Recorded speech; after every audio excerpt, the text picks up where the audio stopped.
welcome to From Center Ice, the podcast. This is Courtney. I'm Jacqueline. And let's see, we didn't record last week. Nope. But we only put 1 week in between recordings this time. Mm-hmm. That's true. We had our lovely special guest. Yes. And then last week was just not the right time to be talking. No, it wasn't. So we had talked on Monday. We were like, oh, we should record a podcast this week. There's a lot going on to talk about. And this was on Monday, I think. And I was like, all right, cool, let's record tomorrow. Neither of us even thinking about the fact that it was Blackout Tuesday. Yeah, so I ended up texting you. I'm like, we can still record today, but there's no way we can release it today. That's not gonna happen. And I had just thought about that. So we didn't end up recording. Yeah, I thought about it right before I went to bed. I was like, oh shoot, because I got my Tuesdays mixed up. For some reason, I thought it was this week, and it wasn't. So yeah, so we didn't do it, and then it just there wasn't a good time really, and then I'm kind of glad we waited so we can put it all in one episode with kind of a nice bow on it at the end. Okay. Kind of. It's like it just would have been really messy last week and not our place to speak on it really. So yeah. I'm glad we skipped that week for an actual reason and not just because we got lazy. That's usually what it is. Uh-huh. Yeah, so obviously you all know what we are talking about with the murder of George Floyd and Breonna Taylor and so many countless others being senselessly murdered. There is a new wave of the Black Lives Matter movement, and there have been protests all over the country. Not even just that, all over the world. Right. And unfortunately, it is a topic that hits the hockey community very hard. And so most of our conversation today will be centered on how it hits the hockey world, but obviously it brings in topics from every which way. So I tried to put some notes. Well, they're mostly tweets from other people because, I put those together so we can try to have some sort of layout here so we don't get all jumbled, because that is something I could do rather easily. Quite easily. It's so easy to get off track and just go off on little tirades that never return to the original point. Absolutely. So, okay, well, before we get into the very serious topic, we would be wrong to not mention that today is the 10-year anniversary of the 2010 Stanley Cup win for the Blackhawks in Philadelphia. I can't believe it's been 10 years. That's absolutely crazy. But that's not the focus. But I thought I would mention it, throw it out there.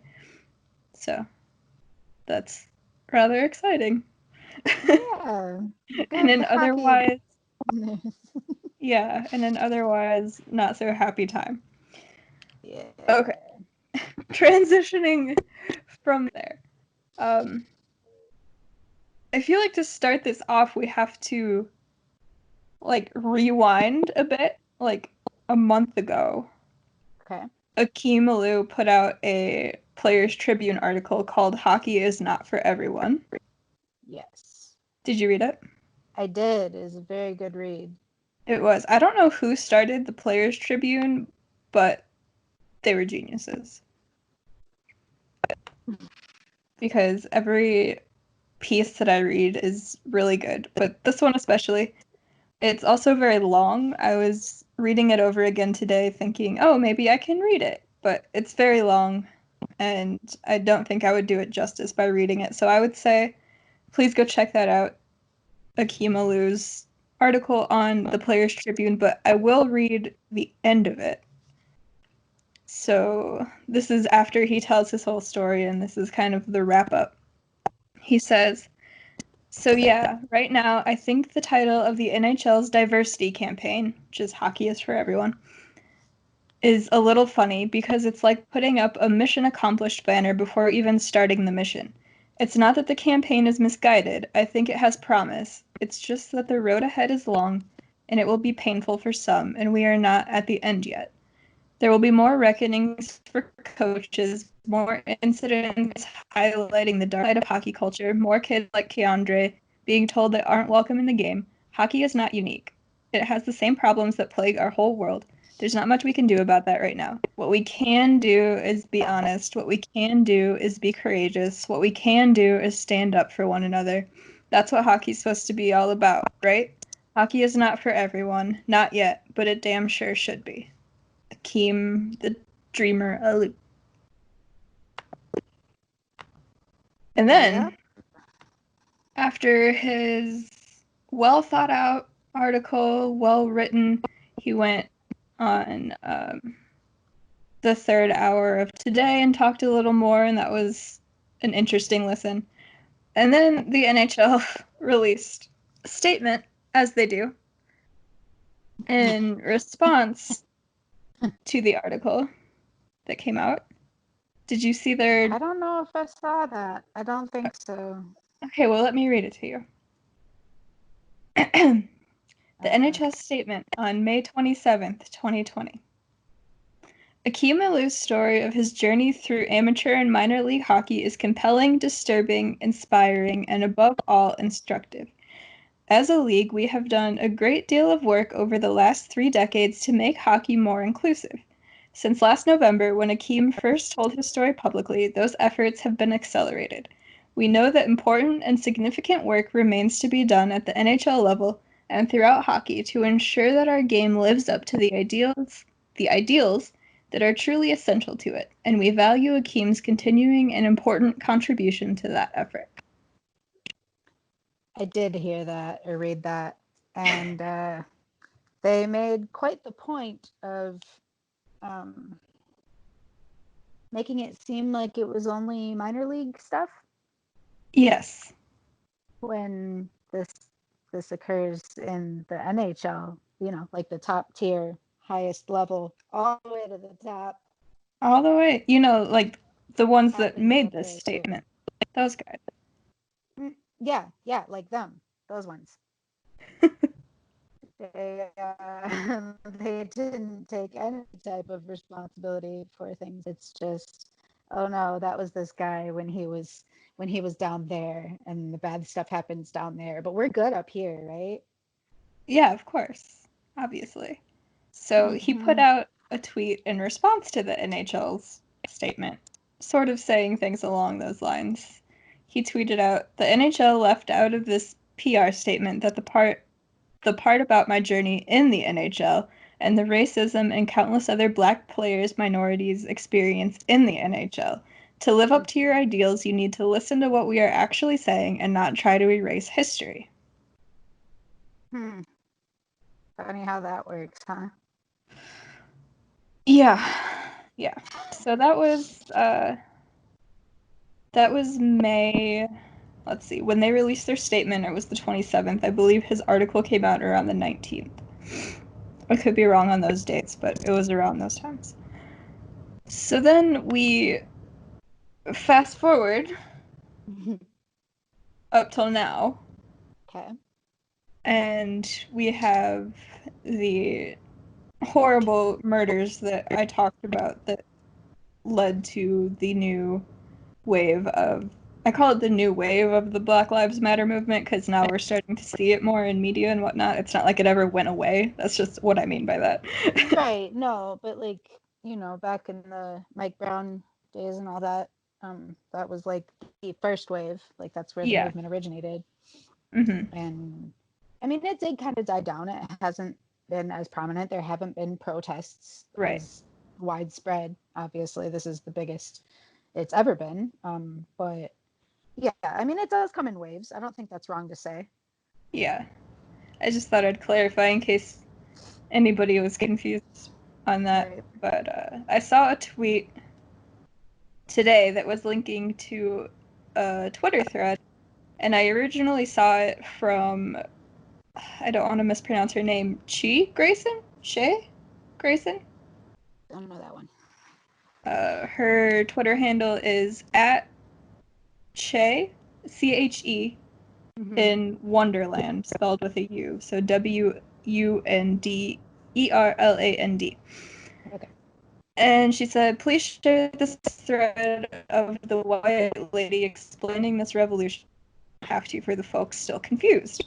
So I thought I would just take a moment before we get into the hockey bullshit side of this to read what this lady laid out in her Twitter thread, because we know that hockey is a very white sport. If I had to take a guess, I would say the majority, if not all of the people who listen to this podcast, are white. Probably the majority. Yeah. Oh, absolutely the majority. Definitely the majority. Absolutely the majority. So I thought I would read this thread because it's kind of from the perspective of the movement from a middle-aged white lady, if that makes sense. So her name is Gabrielle Blair at Design Mom. And this is kind of long, so sit with me here. This is how I, a 45-year-old white woman and mother of 6, currently at her peak Karen power, went from assuming police work was a necessary part of functional communities to becoming a passionate advocate for hashtag abolish the police, hashtag defund the police over the course of 1 week. Have you ever been to a gymnastics hall? You walk in and the whole environment is set up so that it's easy to jump, tumble, flip, handstand, and cartwheel. It's like you walk in and you can't help yourself. You start doing gymnastics immediately. Have you ever seen a cop's uniform? The whole thing, including every accessory, zipper, and badge, is designed to intimidate and easily inflict violence. It's like they can't help themselves. Their uniform makes it so easy for them to consider a violent solution. I suppose it's tempting, these are in quotes, I suppose it's tempting if the only tool you have is a hammer to treat everything as if it were a nail, end quote.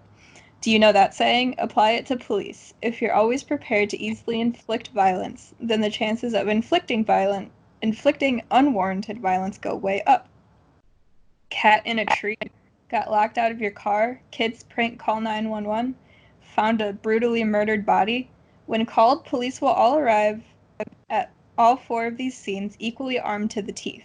Why would we ever be okay with that? It is insane.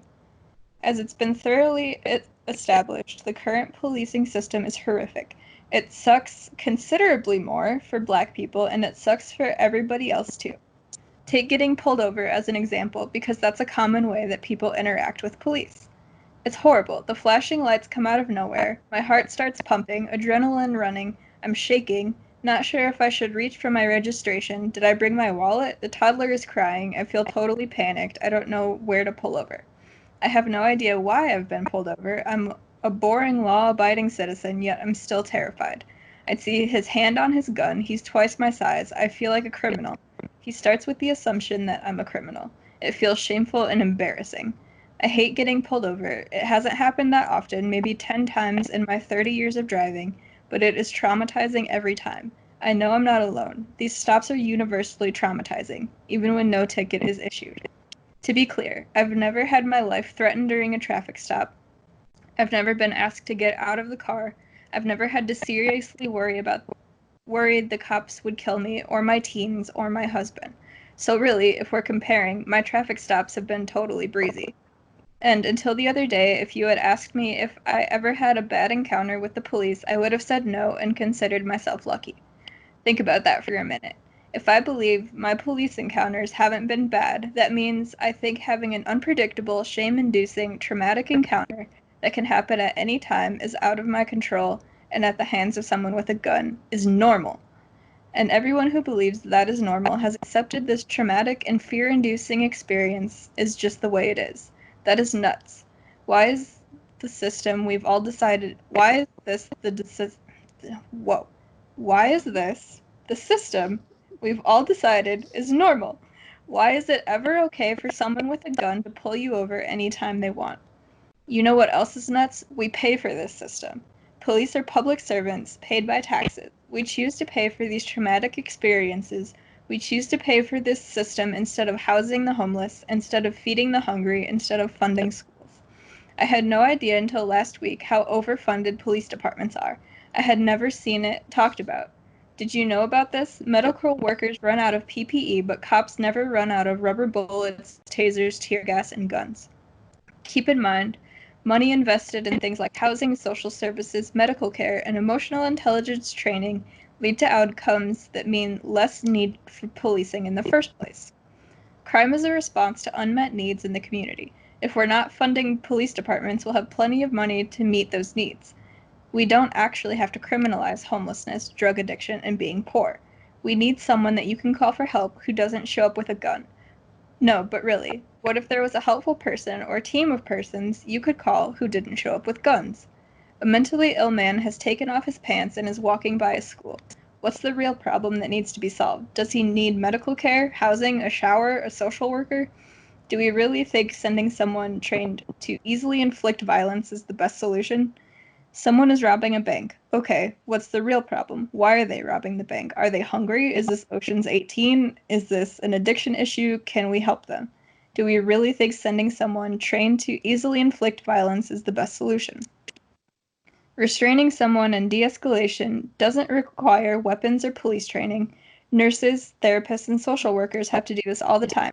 We expect police to do the work of social workers, but they didn't sign up for that. They don't want to be social workers.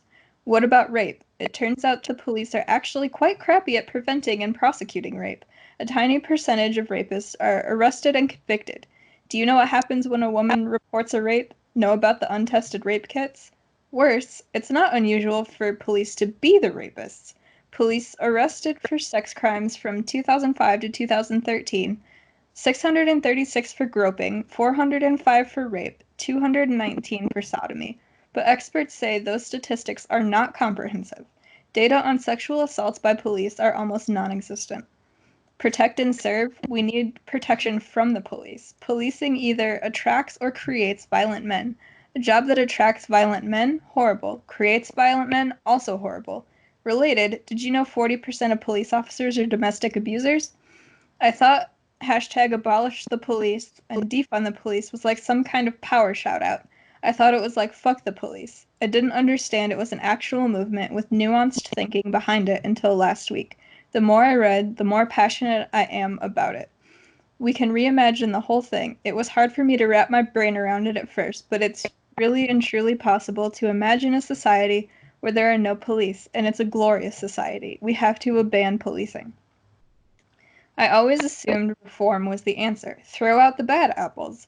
Body cams, more training, break the unions. But now I'm fully convinced reform isn't the answer.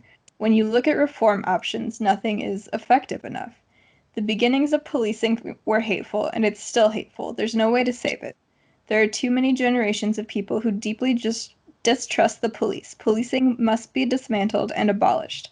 I have lived my life with the default assumption that policing is necessary and important to a healthy, functioning society.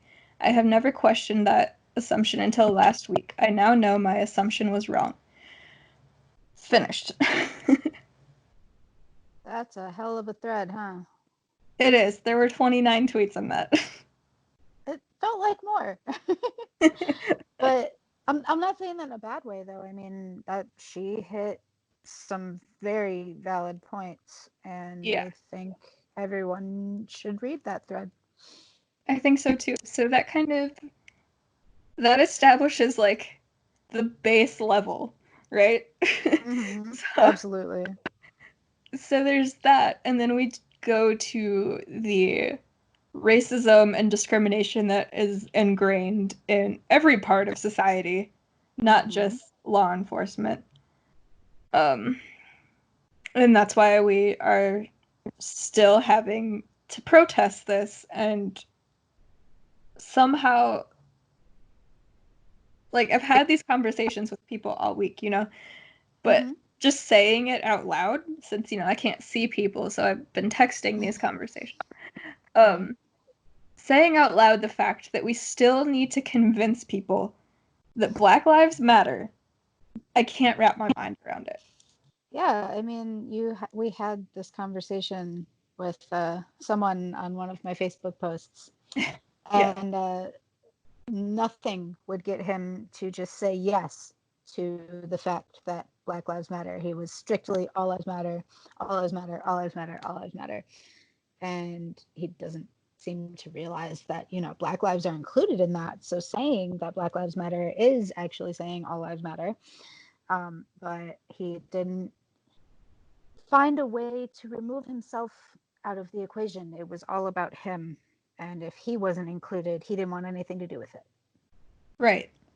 And that's where I think a lot of this stems from, and that's kind of where the conversation dies and has consistently died for the past 400 plus years, as people cannot remove themselves from the situation and realize that you don't have to be a player to know that somebody else matters. Because somebody else matters does not mean you matter any less. Your life has no less value than it did. Has You're just nothing to do with realizing, you.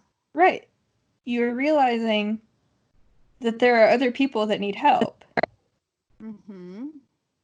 It has nothing to do with you. The only thing that has to do with you is how you react to the situation, how you address it going forward or not address it. That is your way of addressing it. And by saying nothing, you are complicit. And Absolutely. The past 2 weeks have just been very interesting. There have been a lot of very weird conversations being had with people on the internet because people inherently suck It's a on the wonderful internet. place. Yeah. Mm-hmm. But aside from that, I feel like the people who are also just completely sick of it have taken the past few weeks to look at themselves and also further their education on the topic, which has been really cool to see. And Absolutely. myself 100% included in that. I'm not putting that out on everybody else. Oh, no. It's definitely been a productive 2 weeks, I'd say, across the board, really. Like, personally, and shit's getting done in different cities around the world, and it's amazing. And It's so, no, I know that George Floyd's killers have not been convicted yet, obviously. mm-hmm. They have been charged, they have been arrested, which is a great step. But again, how many times has a police officer been charged and then walked? Right. So it's hard to look at it as a victory because nothing has really been done yet. Right. In terms of that, anyway. And I mean, Breonna Taylor's murderers have still not been arrested Yep. or charged. Yep. But seeing laws getting proposed and passed to do with police brutality and the way that the police can interact with the public is really encouraging to see. I know it's not abolishment, I know it's not complete reform, but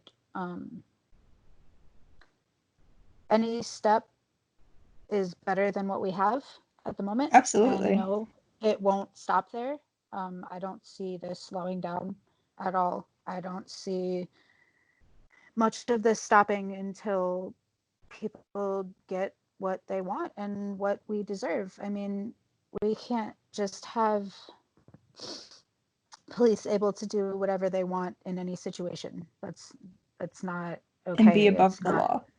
absolutely that it doesn't apply to them, Mm-hmm. and it's just wrong on every level, which is the most basic thing you can possibly say. But if I say that, then I hate police, and I anti-American somehow when I'm asking America to fucking do better. Like it's Right. just I don't know. Yeah. Where did that point start at? I did that little tirade thing. It's been encouraging to see small changes around the country. Yes, that's the one. Yeah, I think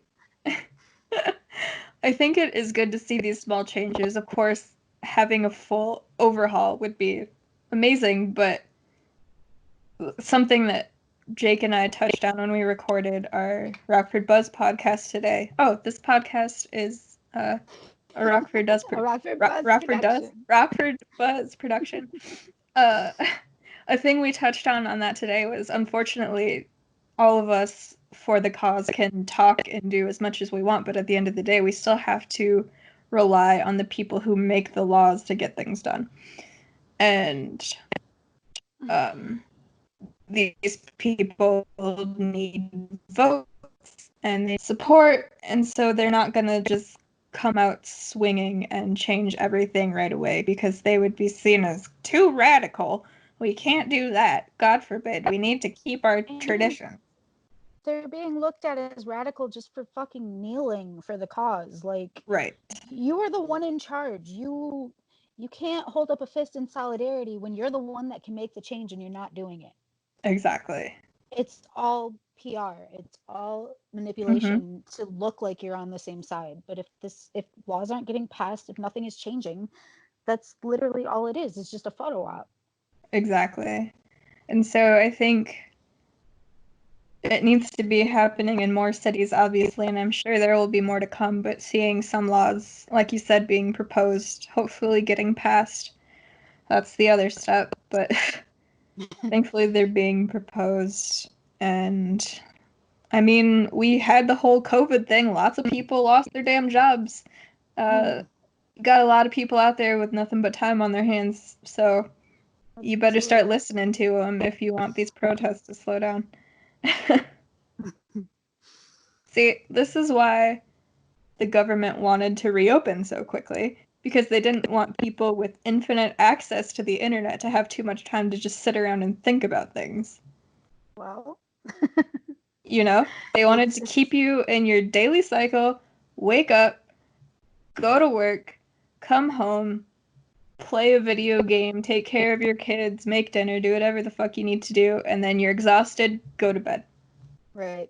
You don't have time to think about injustices. You don't have time to get out and protest. You don't have time to be like, what's wrong with our policing system?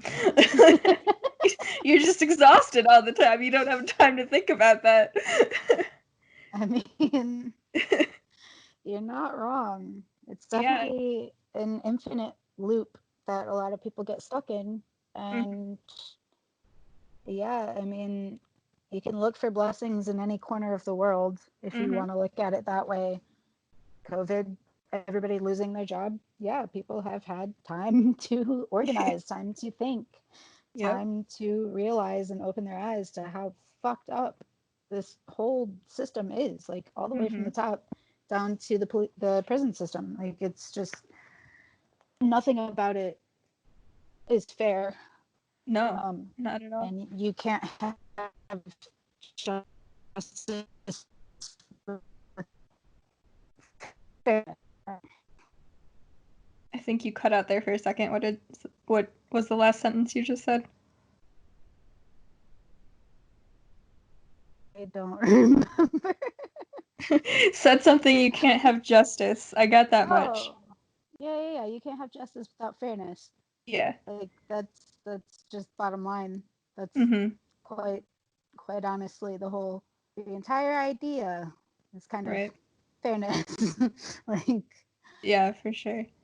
And one of the more encouraging things that I've noticed from this next wave is that a lot of the protests and the demonstrations and get-togethers and whatever you want to call them, a lot of them have been organized by kids in the community, like teenagers through young adults.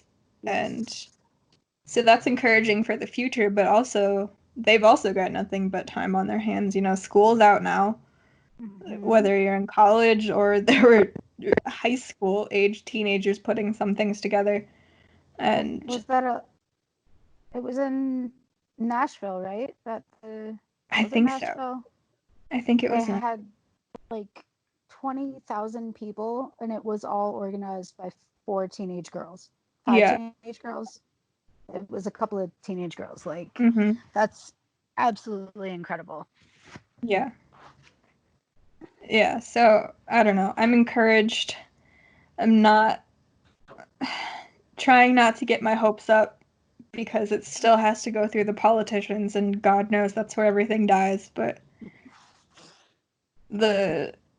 between our generation and the one right behind us, they're very loud, and they need to keep being loud because things are starting to get done. And social media is a goddamn blessing and a curse sometimes. To put it lightly.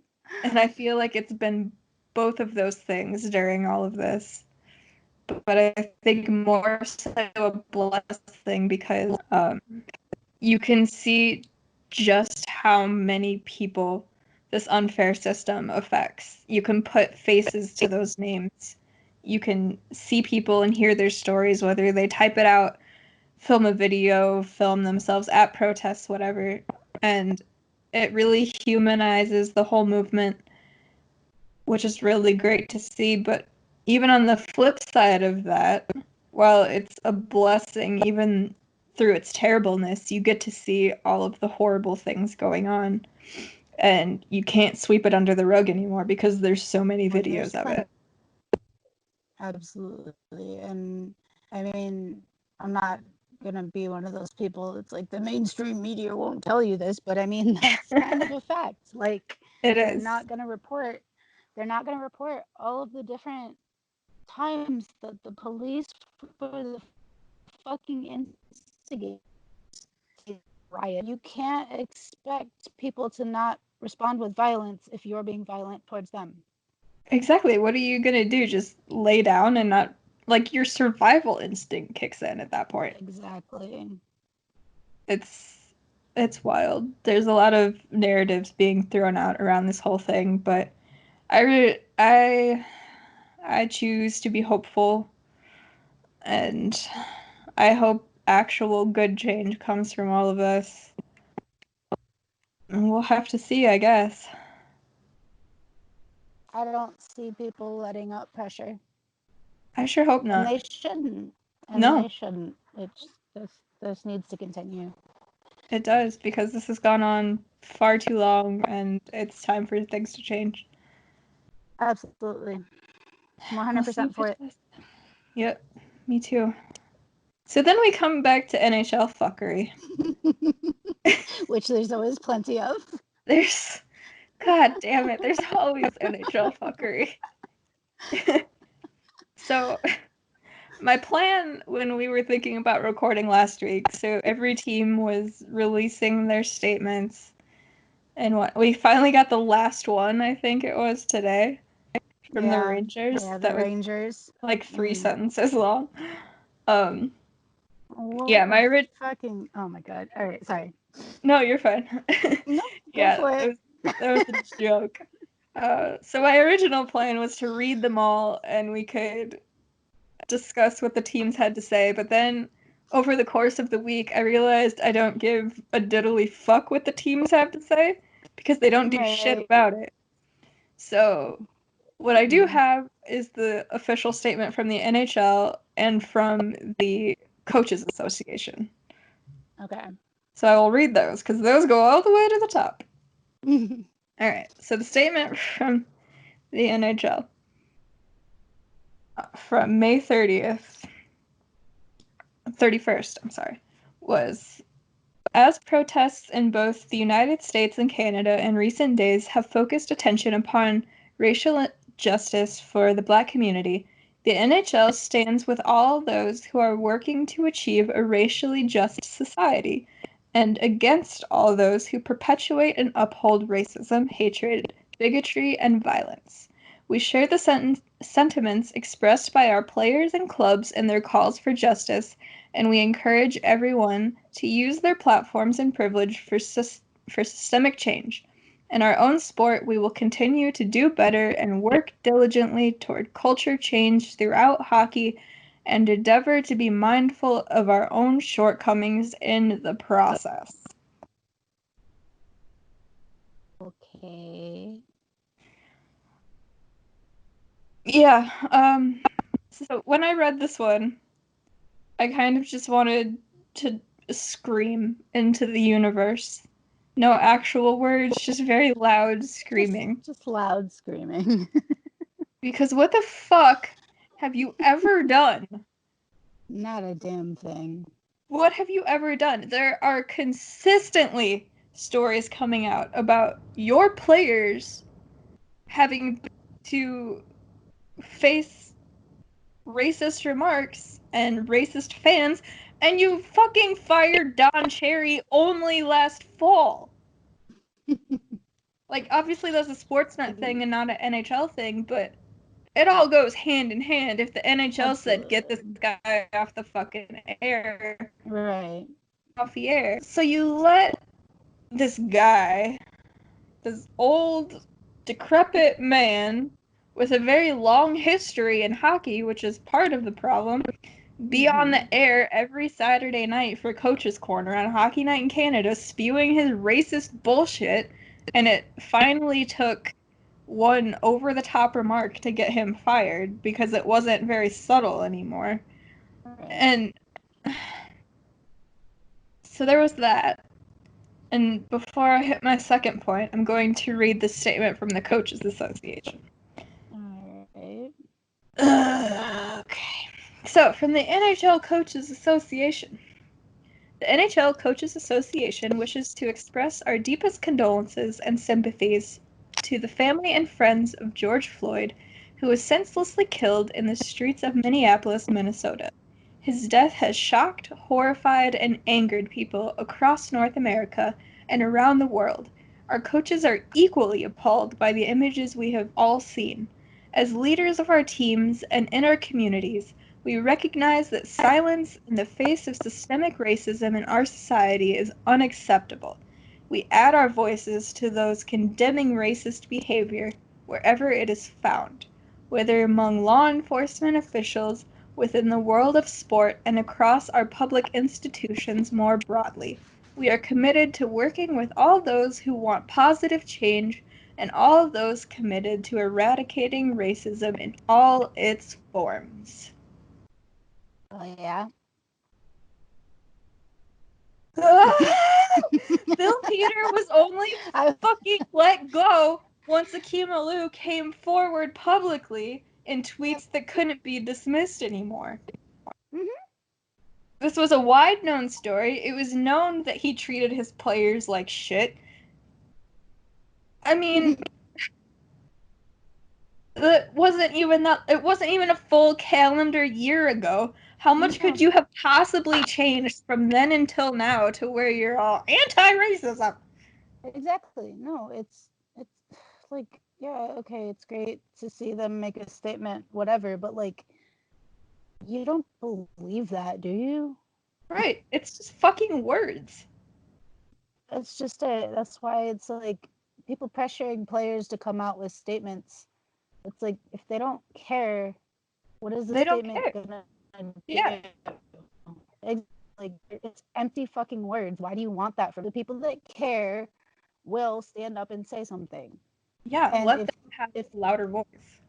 That's just it. Like, you're pressuring people who don't give a fuck to just say these empty statements, these meaningless words, because it's meaningless if they don't care, if they don't stand behind what they're saying, if they're not. All of these player statements are talking about how they're committed to learning and how they're gonna use their privilege to, you know, fight back against this systemic problem. It's like, okay, so where's the action behind that? Because if you're just saying that, it's nothing. It means nothing.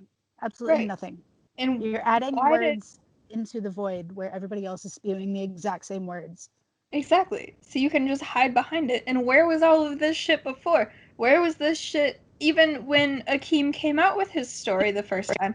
Or when Evander Kane... No. Evander Kane has talked about the racist remarks he's received for the past few years. Where the fuck were you then? Where were you in Chicago when there were fans sitting next to the fucking penalty box and talking to Anthony Duclair? You weren't fucking anywhere to be found, and now you want to come out because everybody's releasing statements all of a sudden and it's getting more attention? Why is this what it took to get you to say something? You've had black teammates. You've had people in your hockey community who've been affected by this, and yet you hear this shit every day and have never said a single fucking thing about it. Well, okay, taking a step back from the NHL, going to the NFL, Drew Brees. Oh, yeah. How many black teammates has that man had? And he still can't empathize with them at all. Right. Like, he has been in this game for how long, through how many different leagues, with how many different, like, yeah, I know he sees this. I know he sees it happening. He's probably a perpetrator. Like, I mean, how can you be in that environment and have friends in that environment and still not be able to see it from their point of view, not empathize with what they're going through, and not see how this affects them? I got nothing. If you can do that for that long and not be on their side, I got nothing for you. Right. Like, his first statement after all of this was still clinging to the fact that kneeling for an anthem is disrespecting the flag. When everybody else is like, where's the peaceful protest? Well, if you'd listened the first time Kaepernick took a fucking knee instead of kicking him out of the goddamn league, maybe we wouldn't fucking be here right now. But no, you vilified him then when he was doing nothing but being peaceful. Silent, even. Yeah. Just kneeling for a song. That's all he was doing. Yeah. And he got how much hate for it? Blackballed for the rest of his career? Like, and they still haven't apologized to him, have they? Like, I know the NFL released a statement saying how they were like, yeah, but they didn't name him. They didn't apologize to him. He still doesn't have a job. Yeah. Like, this started in your league. This is your problem. You did this. Yeah. If you would have actually supported your player instead of... But no. We had teams threatening to suspend players if they took a knee. Like... Yeah.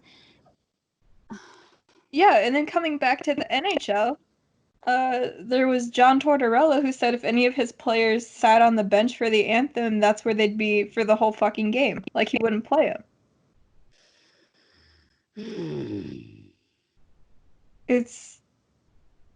It's mind-boggling. I think the only player that I remember doing anything was, I want to say it was JT Brown when he was in Tampa and he raised his fist on the bench. I recall. I think you're right. I want to say that's the only thing that happened in the NHL. Because if they would have done anything else, they wouldn't be in the league anymore. Right. That's just it. Like, you're going to get punished if you show any type of resistance to the norm. You would be called a troublemaker or hard to work with, like Akim was. For being actually abused. Yeah. Like, from the beginning of his playing career. Mm-hmm. It's incredible that he didn't go off on all of these guys before. I mean, he was scared. Yeah. Yeah, he wanted to keep playing the sport that he loved and try to stay in the league. And like you said, he had to be scared to say anything because he would have been vilified, and he was, even without coming out. Yeah. Yep. And I think it was on the Steve Dangle podcast, they were talking about how I lost my train of thought. How every time he says something, like, he comes out with a new experience or to talk about an experience that he had, and the first response is in the stupid comment section, okay, when are his 15 minutes going to be up? Right. Like, he's not doing the same. He's not benefiting from this at all. Nothing good is coming his way because of this. No. He's not doing it for himself. No, he's doing it for the kids coming up behind him in the sport who just want to live out their dream. Exactly. It's ridiculous. They say that. They say, this was 10 years ago. Why are you saying it now? Like, if you can't say it now, when was he supposed to say it? If you don't do it then, the next best time to do it is now, and now he's doing it, and y'all are fucking mad about it. Like,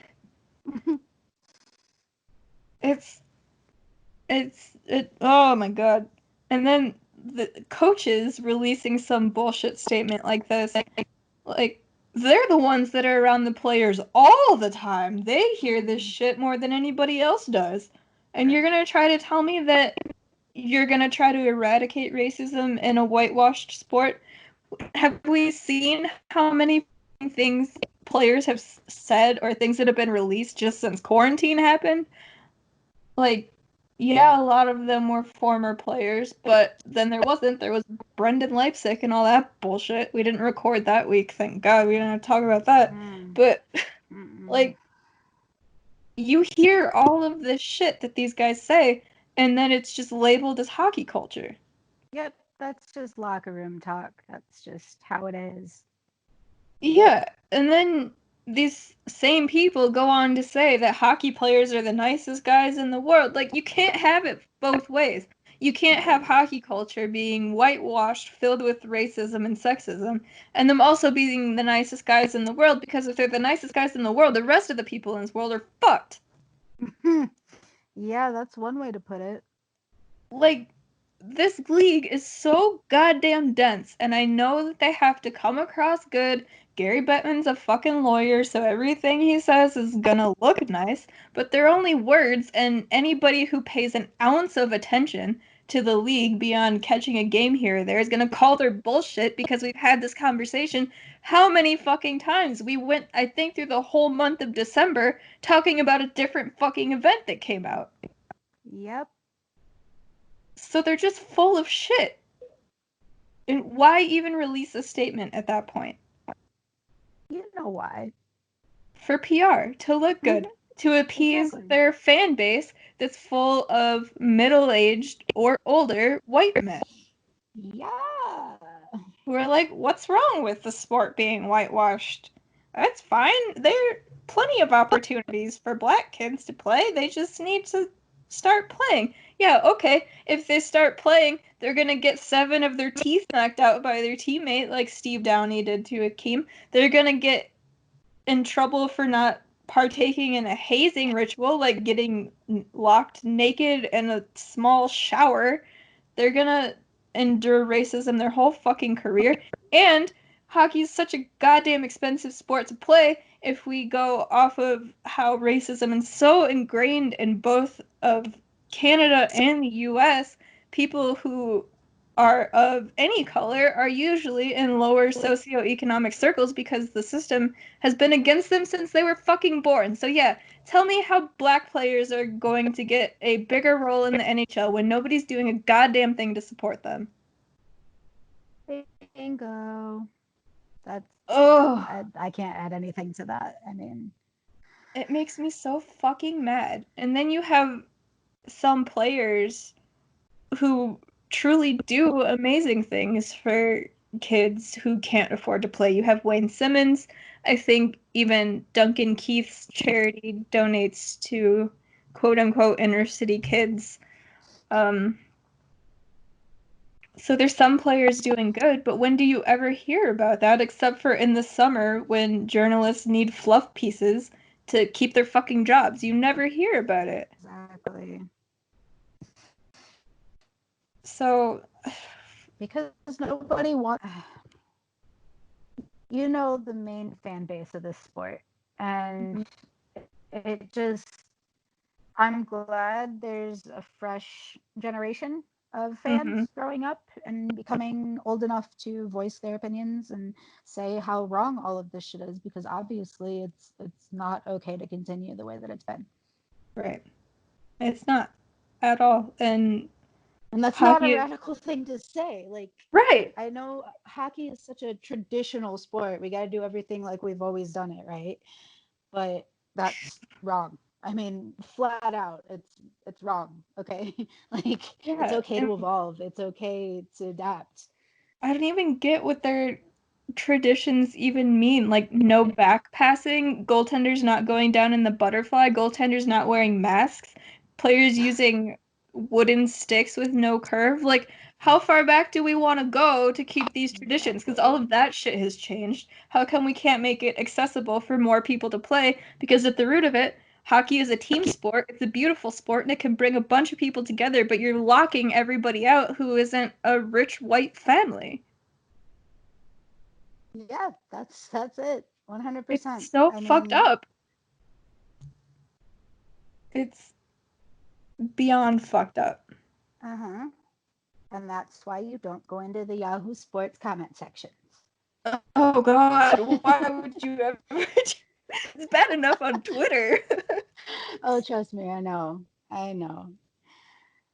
Oh God, that sounds like an actual layer of hell. It's beyond comprehension of Yeah. there's no logic whatsoever to be found in that It's section. it's like you if you have to be trolling, right? Like you're not serious. right, that's just it. You think that, but no, it's the whole comment section. There's no change in their minds. No. Oh my gosh. So yeah, those were the two statements by the NHL and the coaches. So let's transition. It gets a little better. So then the players start talking. Right. And I'll start with Evander Kane because he's been very vocal for years, like I said, about what he has to face. And he did an interview with Ryan Clark for The Athletic. And I read this article earlier today, and I was going to try to cut out bits and pieces of it, but it was just too good, so I'm going to try to read the whole thing. It's not as long as the Players Tribune article was. Okay. So this was written by Ryan S. Clark on June 1st for The Athletic, and it's called Evander Kane on White NHLers Addressing Racism. We Need Strength in Numbers. A few seconds have passed. That is the time Evander Kane needs to collect his thoughts before answering what is the first of several questions regarding what it is like to see his two universes finally collide. Hockey and the perpetual conversations about facing racism as a black man. George Floyd died a week ago Monday when he was arrested by police outside a shop in Minneapolis. Several videos of Floyd's arrest revealed how a white police officer, Derek Chauvin? Chauvin? Sure. Who cares? Doesn't fucking matter. Nope, not at all. When a white police officer knelt on Floyd's neck while he was pinned to the ground. Floyd's death has generated mass protests and rioting in numerous cities throughout the United States over a 5-day period. What happened to Floyd has led to several discussions taking place, with the focal point being racism. A growing number of white NHL players have begun speaking out via social media about why changes need to be made. They have joined black players such as San Jose Sharks' Evander Kane, Tampa Bay Lightning prospect forward Matthew Joseph, and JT Brown, who is a forward for the Minnesota Wild organization, in speaking out over the last few days. New Jersey Devils defenseman Connor Carrick tweeted Sunday morning that racism is alive and well in the shoulders of our country, while further stating, "We must see, acknowledge, listen to the struggles of minorities." Carrick was joined by Florida Panthers center Brian Boyle, Sharks center and captain Logan Couture, Los Angeles Kings center and captain Anze Kopitar, and Nashville Predators center Kyle Turris, in issuing statements calling for action. The Devils tweeted Sunday how the racism, prejudice, and injustice faced by the black community and people of color is unacceptable and has no place in society, while the Kings stated they are united against racism and acts of hatred toward others. Toronto Maple Leafs center Austin Matthews, who is Mexican-American, became the most notable figure in the sport to voice his opinion Sunday night. His tweet expressed how, as a Latino American, it is impossible for me to understand and fathom what others endure, and that the world must unite, not divide. Even Sharks owner Hasso Plattner released a statement Friday evening saying there is no room for racism in hockey, adding that the organization applauded Kane for his responses on the subject. And then we get to Kane's quotes. "For me, it's been It's been a good step, a small step in the right direction, Kane said in a Sunday interview with The Athletic about having white players speak out. It was great to see, not only from white players in the league, but our owner, Hasso Plattner, being the first on that front with his own words and not just issuing a general statement on behalf of the organization. That was awesome to see from him. It shows the type of character he has and the type of character we have in this organization. I am a believer in things starting at the top, and it does not get any higher at the top than with ownership. It was great he was taking the lead on these type of things. Kane, who has been vocal about racism throughout his career, said he did not know Couture was going to comment. He received a text from Couture shortly after, and they began texting each other. Kane praised Couture by saying the Sharks captain showed his character and leadership, and said he wants to be a part of it and have all of his teammates' backs, not just certain guys. The 11-year veteran, who was then asked why he felt Floyd's death became the catalyst for white players voicing their thoughts, especially considering previous cases such as those of Mike Brown, Trayvon Martin, and Tamir Rice over the last few years could have served as a conversation starter. Kane said the immediacy of Floyd's death, along with the fact the video was on social media within hours, is one of the factors he believes played a role in why white players have commented. It was showcased in a fashion that people saw it take 8 minutes and 46 seconds for a man to die and for the police brutality to continue after a man was dead and unconscious, Kane said. Maybe it was the fashion he was murdered in, and it made people wake up and realize it has been an issue. It's been going on in the U.S. and around the world for hundreds of years. There have been opportunities to take people up and learn why it happens. It had to take another incident for people to start getting it and to realize we have a problem and for them to admit it to themselves. A lot of people like to pretend it does not happen, that it does not exist. That's part of the problem. That's where you get pushback as a minority. Kane said conversations about race and racism are not often had in the NHL. He said teammates can be close with each other, but that does not mean those discussions are necessarily going to take place. He said it goes back to the fact nobody really wants to ruffle any feathers, and he said black players throughout the league discuss those issues among themselves. He said race and racism are under more of a microscope because of Akim Aliu's story. Aliu tweeted in November how then Calgary Flames coach Bill Peters, who was Aliu's coach in the Chicago Blackhawks system, dropped the N-bomb several times toward me in the dressing room for his music choice. Aliu also claimed Peters wrote a letter to the front office asking the forward to be sent to the ECHL. Days later, Aliu then talked about how he was playing with the Colorado Eagles in the ECHL in 2011 when he attended a Halloween party and the team's equipment manager, Tony Deinzer, entered a room in blackface wearing an afro wig that attempted to replicate Aliu's hairstyle and a sweater that had Aliu's nickname Dreamer on the nameplate across the shoulders with his number 78 beneath. Peters stepped down from the Flames, who also issued a statement denouncing racism on Sunday. The Eagles, who are the AHL affiliate of the Colorado Avalanche, placed Deinzer on administrative leave. Aliu shared his story in the wake of what happened to Maple Leafs forward Mitch Marner and then head coach Mike Babcock. Marner was a rookie when Babcock had him rank his teammates from hardest to least hardest working. He then shared Marner's opinion with his teammates. That's the point people don't understand as to why that is important, Kane said of Aliu. We knew about his story and some of the things he said, but until it involved someone who was in our league, it then took the articles and stories that had to take place for action to eventually happen. Kane spoke with The Athletic a few hours before the Maple Leafs tweeted a statement Sunday evening calling for change. He pointed out how Maple Leaf Sports and Entertainment, the firm that owns Toronto FC, the Raptors, and the Maple Leafs, showcased discrepancies in how it handled addressing racism. Kane asked why the Raptors had a statement ready and prepared that was released Saturday night, but why the Leafs, when they are owned by the same group, had not put out one of their own at that time.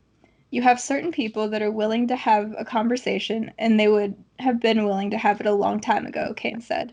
At the same time, part of the reason that players of color and minority players are scared to have the conversation and knew maybe someone else was not ready to have the conversation is the culture of our sport and the culture of our game.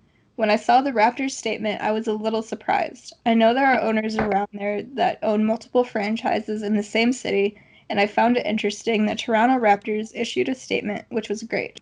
But the Leafs are owned by the same company and ownership group and haven't done it yet. People might say, you're nitpicking, and you're looking for something that is not there, that it's bullshit. It does not come off that way to me or to us. It speaks to the culture of hockey at the highest level and the people in the positions who are at the highest level. On Sunday night, Kroenke Sports and Entertainment issued a statement through its 4 teams and the Avalanche, Colorado Mammoth, Colorado Rapids, and Denver Nuggets that was posted on each Twitter account within a half hour. Kane said the conversations held between black players are not done in large groups. He said it does, however, reside in the back of their minds when saying hello to each other on the ice or walking down the hallway before the game. He said the league's black players, for the most part, are on the same page, but the biggest issue goes back to the repercussions for speaking out about racism. He said a player going into unrestricted free agency might worry about how it impacts his next contract, or that a fringe player would wonder if it plays into why he might not be called up to the NHL on a regular basis, or that a young player has to contemplate the consequences of speaking out about it at an early age, knowing those actions run the risk of being held against him later in his career. As a minority, there's more for us. We have to take more into account, he said. It's because we're different. No matter how many times people want to say we're all the same and we're all one team, we have not been treated the same. Not just in hockey, but in the world, which is what we're fighting for. That's to be treated as equals and get equal opportunities. Exactly what is it that makes Kane unafraid to speak considering there are others who feel they cannot do the same? Hockey is such a culture where guys are worried about what they are saying and how their reputation is perceived. Reputation for me is bullshit, Kane said. It's about someone's character. Reputation is how someone perceives you. What I do is put stock into people's character, and it truly shows, and you truly find out about someone's character and that things are not all rainbows and butterflies. When it comes to speaking out and saying what is right and what is just and what I believe in, I don't really care what other people have to say. Are there consequences in terms of making people uncomfortable? I don't care. I think we need to make people more uncomfortable. Kane was asked if there is any advice he would offer to help more white hockey players, athletes, or people speak up. He suggested that talking to those impacted by racism would be a strong start. He recalled speaking to his parents about race and how their experiences as older people allowed him to have a better understanding of what took place before Kane was born in 1991. He also offered another suggestion in that having strength in numbers is critical in spreading more awareness about racism and what needs to be done to combat the issue. You look at some of the biggest people in sports, people like LeBron James, Kane said. He's been saying this for years as well, that it has always been about supporting people and issues like racial injustice. If his voice is not going to create the change alone, nobody's voice is. We need to support one another and use our numbers to our advantage, and that's where you get strength in numbers.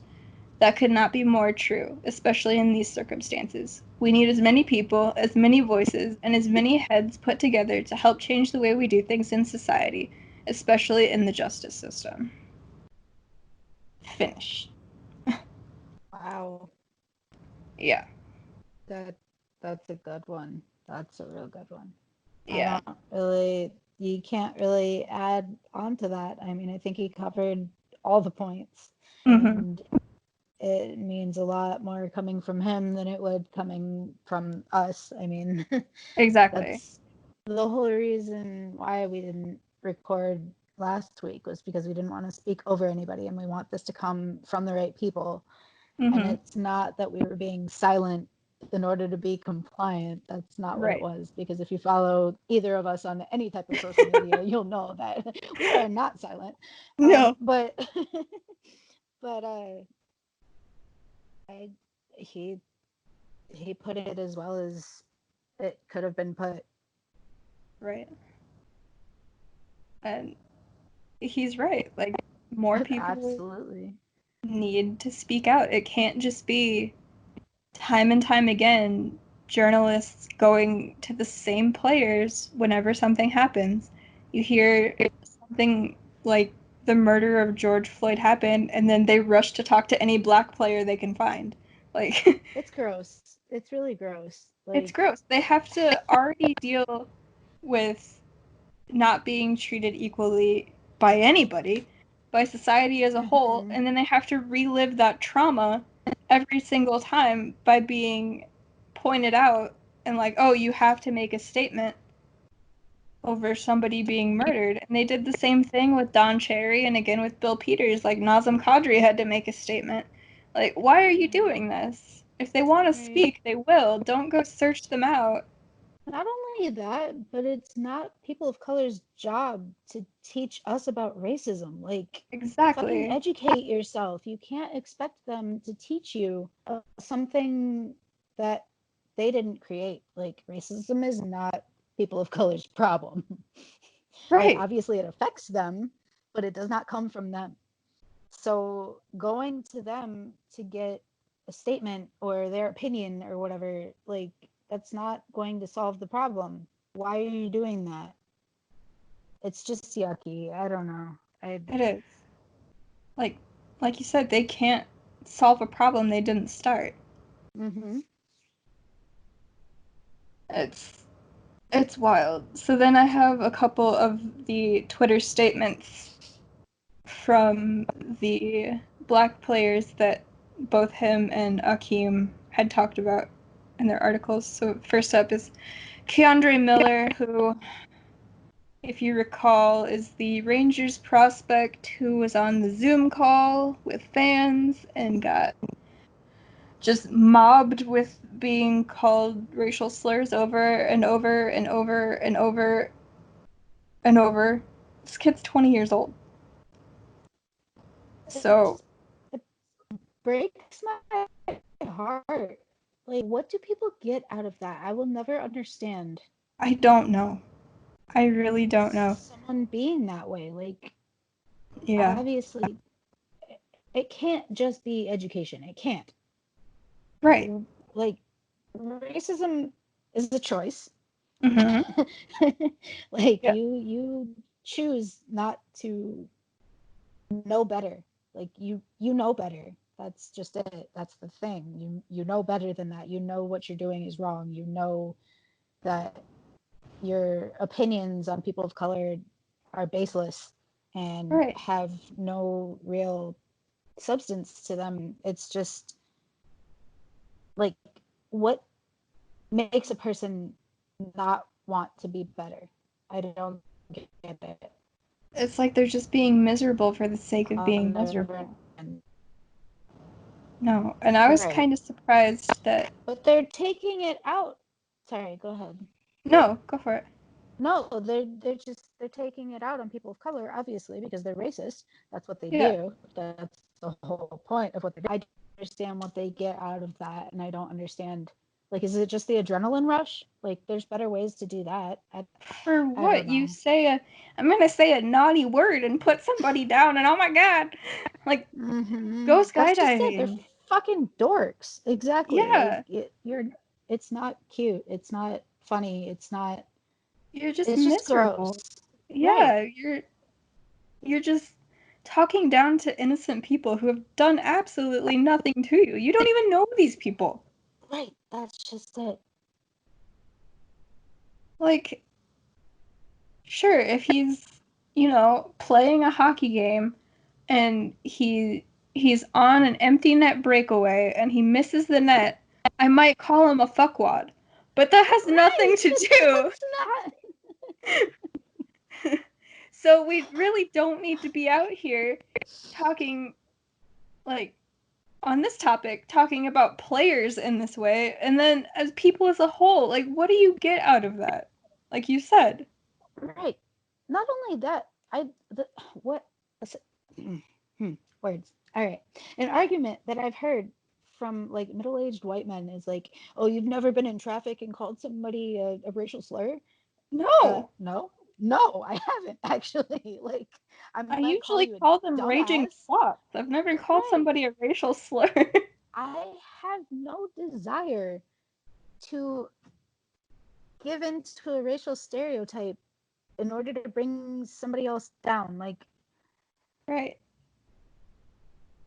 That's honestly just... it's literally the color of someone's skin. Yeah. That's such a mind-blowing argument to me, because, Like, if you say it, that means you're comfortable saying it. It's not even in my vocabulary. Yeah. Exactly. That's just it. People are like, oh, you've never said it before? No. No. No. I feel, no, it's not my word to say. It's like, right. I don't know. People are like, exhausting. Well, it's in music and blah, blah, blah. I don't even I don't even say it when I'm singing along to music. Right. How hard is it to just skip a word? You know, like they edit on radio stations, so you just skip it. You just don't. You just take a breath. Just take a fucking breath. Yeah. Like, take a moment to breathe. It's just instead of saying the N-word. Yes. Yeah. It's a much better choice to breathe instead of saying that. Right. You can't just say, oops, it just fell out of my mouth. I didn't mean to say that. That's not how this shit works. No. Ugh. Yeah, I was surprised. Well, surprised but not surprised that Miller even put out a statement to begin with. I'm guessing he felt like he was expected to because of that incident. Right.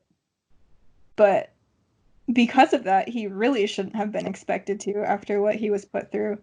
And no, he was the victim. Like, why should he have to release a statement? His team took until this morning to post a 3-sentence statement. They're like 2 weeks late, dude. Like, His team. This already happened in your organization. You should have been the first one on top of this. But no. But no. But no.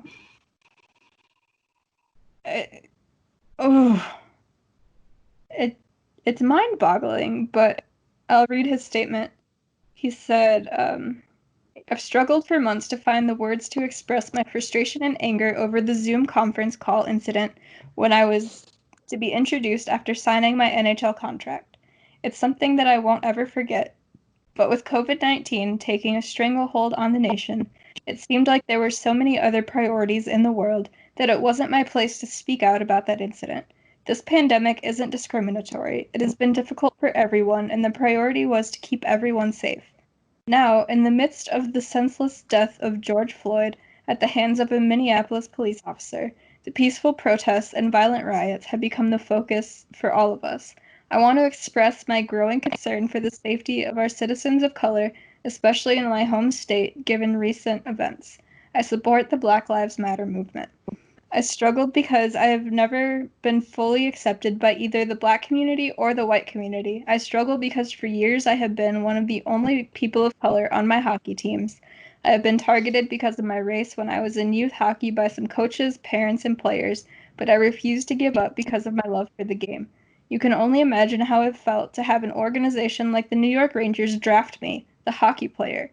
For that one moment in time, I didn't have to be defined by the color of my skin, but rather on my hockey skills, athletic ability, and character. This is how it should be all the time. It's time for action, time for change, and once and for all, it's time to let Black people be judged based on who we are and not what we look like. This kid is 20 years old. That's what I'm saying. It's just so sad that he even has to say this shit. He's had to do it twice now. Right, because within a couple of months.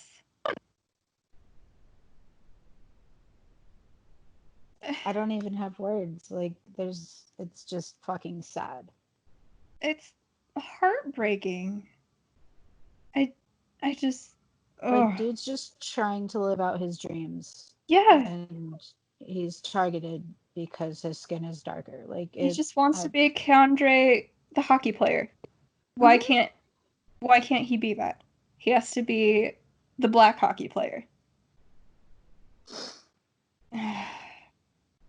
It's infuriating. And then we have Matthew Joseph of the Tampa Bay Lightning. He said, feeling and reacting are two very different things. How you react is often more in your control than how you feel. So I've been giving a lot of thought these past couple of days about how to react, and part of me is still a bit torn and confused about everything. What I know for sure is that how I react will have an impact on not just myself, but the people around me. Growing up playing hockey, it is obvious that I was part of a visible minority. As a kid, playing sports helped me develop strength, which allowed me to brush off racist comments as much as possible, even though they still happened. Watching the events unfold across America makes me feel extremely sad. I wish I could say that what happened to George Floyd was an isolated event, but I know it's not the problem. The problem is that everyone has known that for a long time, and yet very little was done about it, and now people have had enough. That said, once all this boils over, what concrete actions will actually be taken? It is not enough to be non-racist. Events unfolding today have proven that. But violent protests are not the answer or a good way to be anti-racist. Two wrongs will never make a right, and it saddens me to see people using these protests as a way to act violently down cities. Cities which they help build, cities which they call home. Innocent lives are being put in danger, and that doesn't make sense to me. We need to focus on the solution, on making a change in the way we educate children. We need to go about being anti-racist in a way that is significant. Burning police cars and looting stores or businesses run by people in your community is not a productive or significant way to be anti-racist. George Floyd's death was unacceptable. My heart bleeds for him and his family, and I assume he would want us to fight for a better world. Let's lead with love and demand change altogether as human race. The only way out is through. Matthew.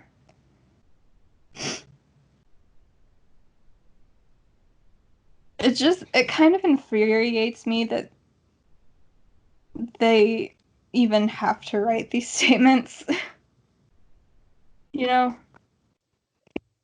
Right. So heavy. Like, yeah. And they carry this around with them all the time. Every they can't day. Put it down. They can't put it down. That's their life. Yeah. And then they go to their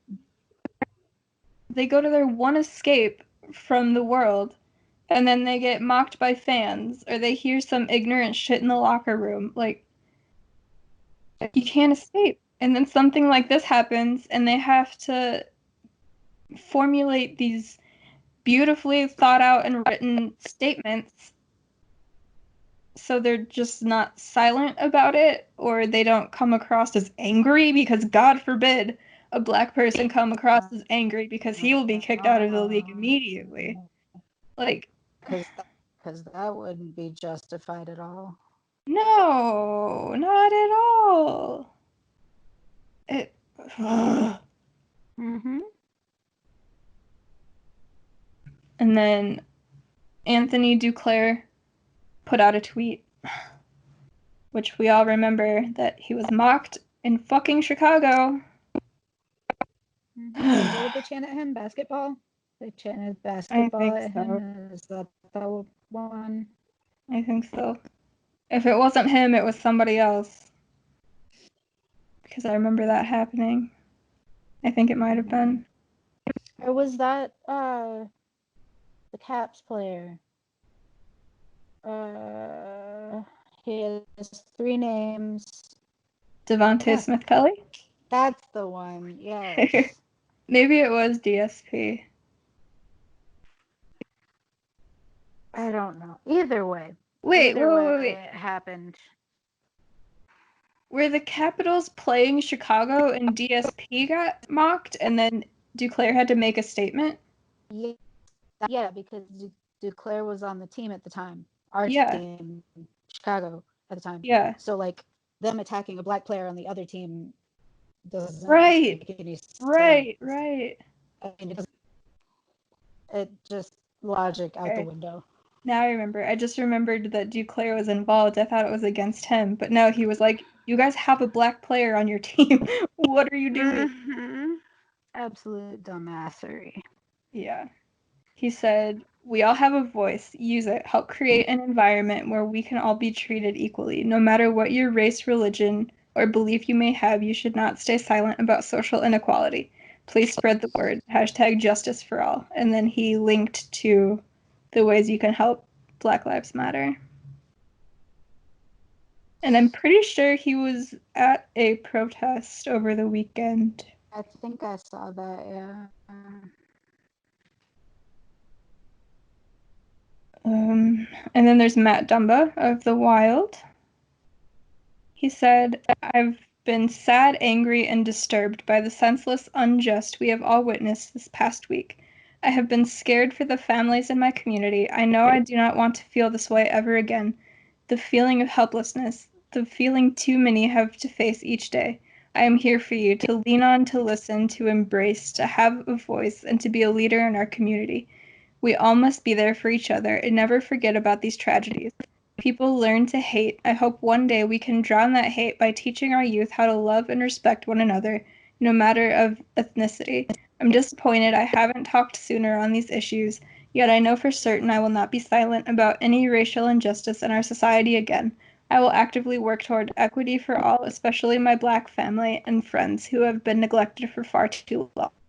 I am anti-racist. Hashtag RIP George Floyd. Hashtag Black Lives Matter. Hashtag Filipinos for Black Power. Okay. I hadn't seen that one. Mm. And then J.T. Brown of The Wild said, what would you do to prevent your murder? To prevent the murder of your child, brother, sister, friend, community? We tried to peacefully kneel or raise a fist, but that made us un-American, a distraction, a son of a bitch. Today I am a thug, but tomorrow will I be a hashtag? I will be donating to the Minnesota Freedom Fund, a non-profit paying bail for the activists protesting for justice for George Floyd. Use your voice, your money, and your vote to combat racism. Silence is complicity. Good for him. Yeah. And his wife has been really vocal on Twitter for the past 2 weeks as well. Good. Yeah. And she's a friggin' PhD, so listen to the doctor. That would require logic. True. PK donated $50,000 to George Floyd's daughter's GoFundMe, and he got the NHL to match that. So that's good job, PK. Yep, that's something.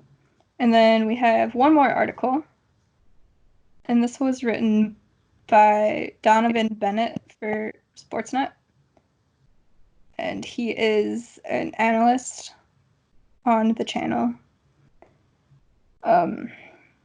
He wrote that he was tired of being tired, so he wrote an article because, like you said before, Black people or people of color aren't here to respond to your every question. It's time that you actually start researching. But Donovan is a Black analyst for Sportsnet, so he wrote this.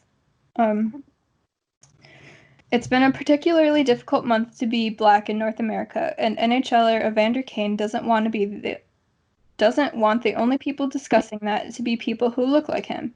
He wants white people to speak up too, a sentiment I understand. There's an exhaustion that sets in when you're constantly called upon to comment on crimes against your own, and the crimes have been heinous and plentiful of late. On February 23rd, Ahmaud Arbery was gunned down while out for a jog. His killers were only just charged last week, roughly 3 months after his death. On March 13th, Breonna Taylor was killed while she was sleeping in her own home by Louisville police during a drug raid that turned up no drugs. On May 25th, a white woman named Amy Cooper threatened Black birdwatcher Christian Cooper, no relation, in New York's Central Park when he had the audacity to remind her of the park's rule stating that her dog must be leashed. She told him, I'm going to call the cops and say an African-American man is threatening my life. She eventually did call the police to tell her fabricated story, a call he caught on tape. Later that same day, in Minneapolis, a Black man named George Floyd died in police custody, screaming for his mother and pleading that he couldn't breathe. Officer Derek Chauvin was seen on cell phone footage kneeling on the prone and handcuffed Floyd's neck for a staggering 8 minutes and 46 seconds. That's longer than it will take you to read this story. Floyd was suspected of using a counterfeit $20 bill. Add that to the arrest of Black CNN correspondent Omar Jimenez, who was taken into custody by state troopers on the air on Friday while covering the protest over Floyd's killing, as his own mother and grandmother watched live. It's worth pausing to note that Jimenez was arrested before Chauvin was. And on Sunday, during protests in Atlanta, 2 college students were tasered and forcibly removed from their car on live TV. Police later said they thought the couple was armed, which they weren't. All of these incidents and many more are connected by an utter disregard for the humanity of Black people. In response, concerned citizens in cities across North America have taken to the streets in protest, and social media has been flooded with shows of support, as well as pain, sorrow, and anger at the systemic racism and the continued loss of Black life. The public outcry has been remarkable. But for those of us in the sports world, another aspect of the response has been noteworthy as well. The level of silence from white sports figures with the fame and influence really make a difference. Something Kane said bluntly on ESPN's First Take on Friday. And this is a quote from Evander Kane. "We need so many more athletes that don't look like me speaking out about this, having the same amount of outrage that I have inside, and using that to voice their opinions, voice their frustration, because that's the only way it's going to change," Kane said. "We've been outraged for hundreds of years and nothing's changed. It's time for guys like Tom Brady and Sidney Crosby, those types of figures, to speak up about what is right and clearly, in this case, what is unbelievably wrong. Because that's the only way we're going to actually create that unified anger to create that necessary change." Kane later joined Stephen Brunt, Richard Deitch, and Jeff Blair on Sportsnet 590 The Fan's writer's block, adding, "When you have ethnicities other than the ones that are being affected stepping up and say something, that causes a real dialogue. It can cause real change, and it can cause people to really open up their eyes and come together. And I think that's the biggest thing, and we don't have nearly enough of that, clearly." Kane wasn't alone in that sentiment. Masai Ujiri, who had his own championship-winning moment tainted by an aggressive, racially profiling police officer, weighed in on the discussion as well.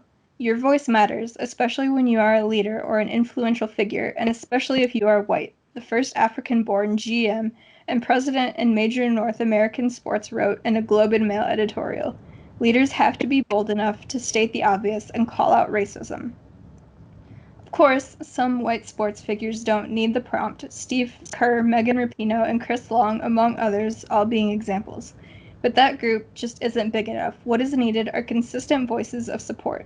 Part of the privilege of being white is deciding when to care about issues that don't directly threaten your way of life. Black people aren't allowed the same choice. We don't move on because we can't. We can't pay, and we pay a price despite that lack of control. The long-term toll of worrying about your safety and how you are perceived because of your race plays a role in chronic stressors that create measurable disparities between the health of Black people and white people. It's not as if white athletes don't speak out because they truly feel they should stick to sports. How many white athletes have posted messages thanking essential workers and first responders during the COVID-19 pandemic?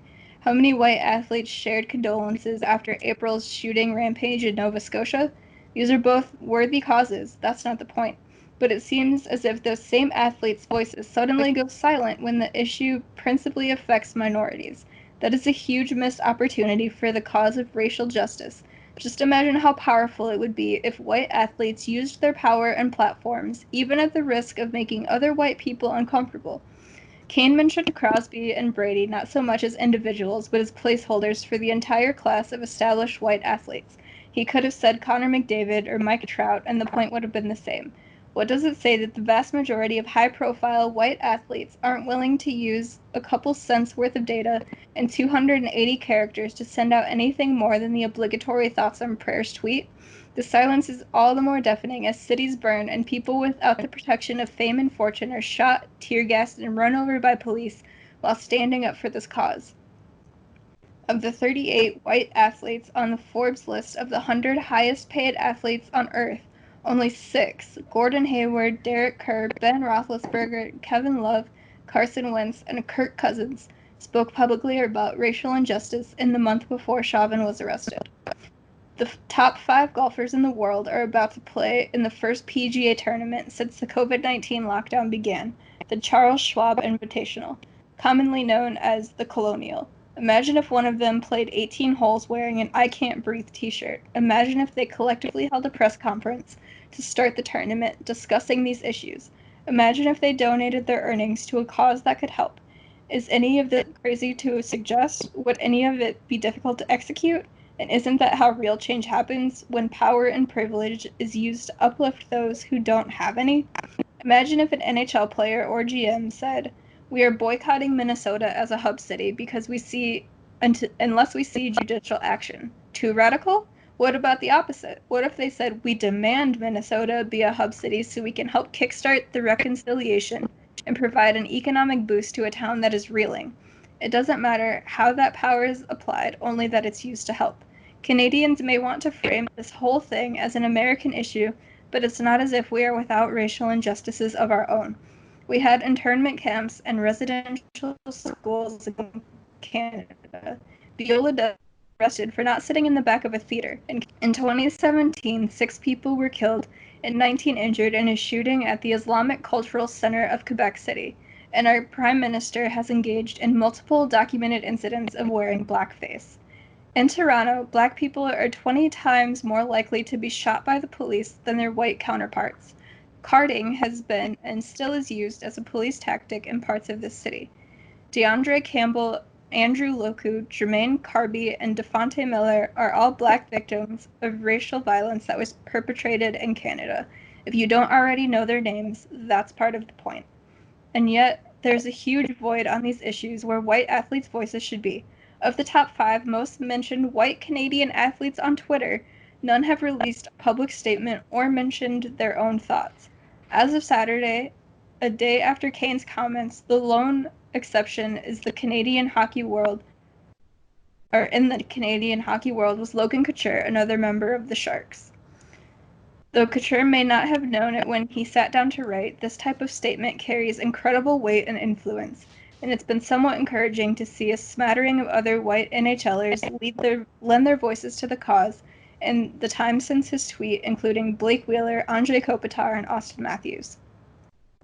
But those voices are still too few and far between, and Canadian players remain particularly quiet, though a few beyond Couture have issued statements. Akim Aliu recently wrote about his racist treatment within the sport. His article was met with crickets from most famous white names in the game aside from Ryan Miller, an American. Almost every documented racial issue Aliu endured took place in Canada and was perpetrated by a Canadian. Where are the Canadian players? Where are their voices? If I'm holding athletes to a high standard, it's because I've seen the incredible and immediate power of their words and support. The hockey community has demonstrated its capacity to rally for those who are hurting. Look no further than the aftermath of the tragic Humboldt Broncos bus crash. The sports stars spoke up, and the GoFundMe campaign in support of the victims raised $4 million in 48 hours and ended with over $15 million, the second highest grossing GoFundMe campaign of all time. That is an amazing power for good. Imagine if it was also applied to, say, the cause of Canada's missing and murdered Indigenous women. Institutions have power, leagues have power, teams have power.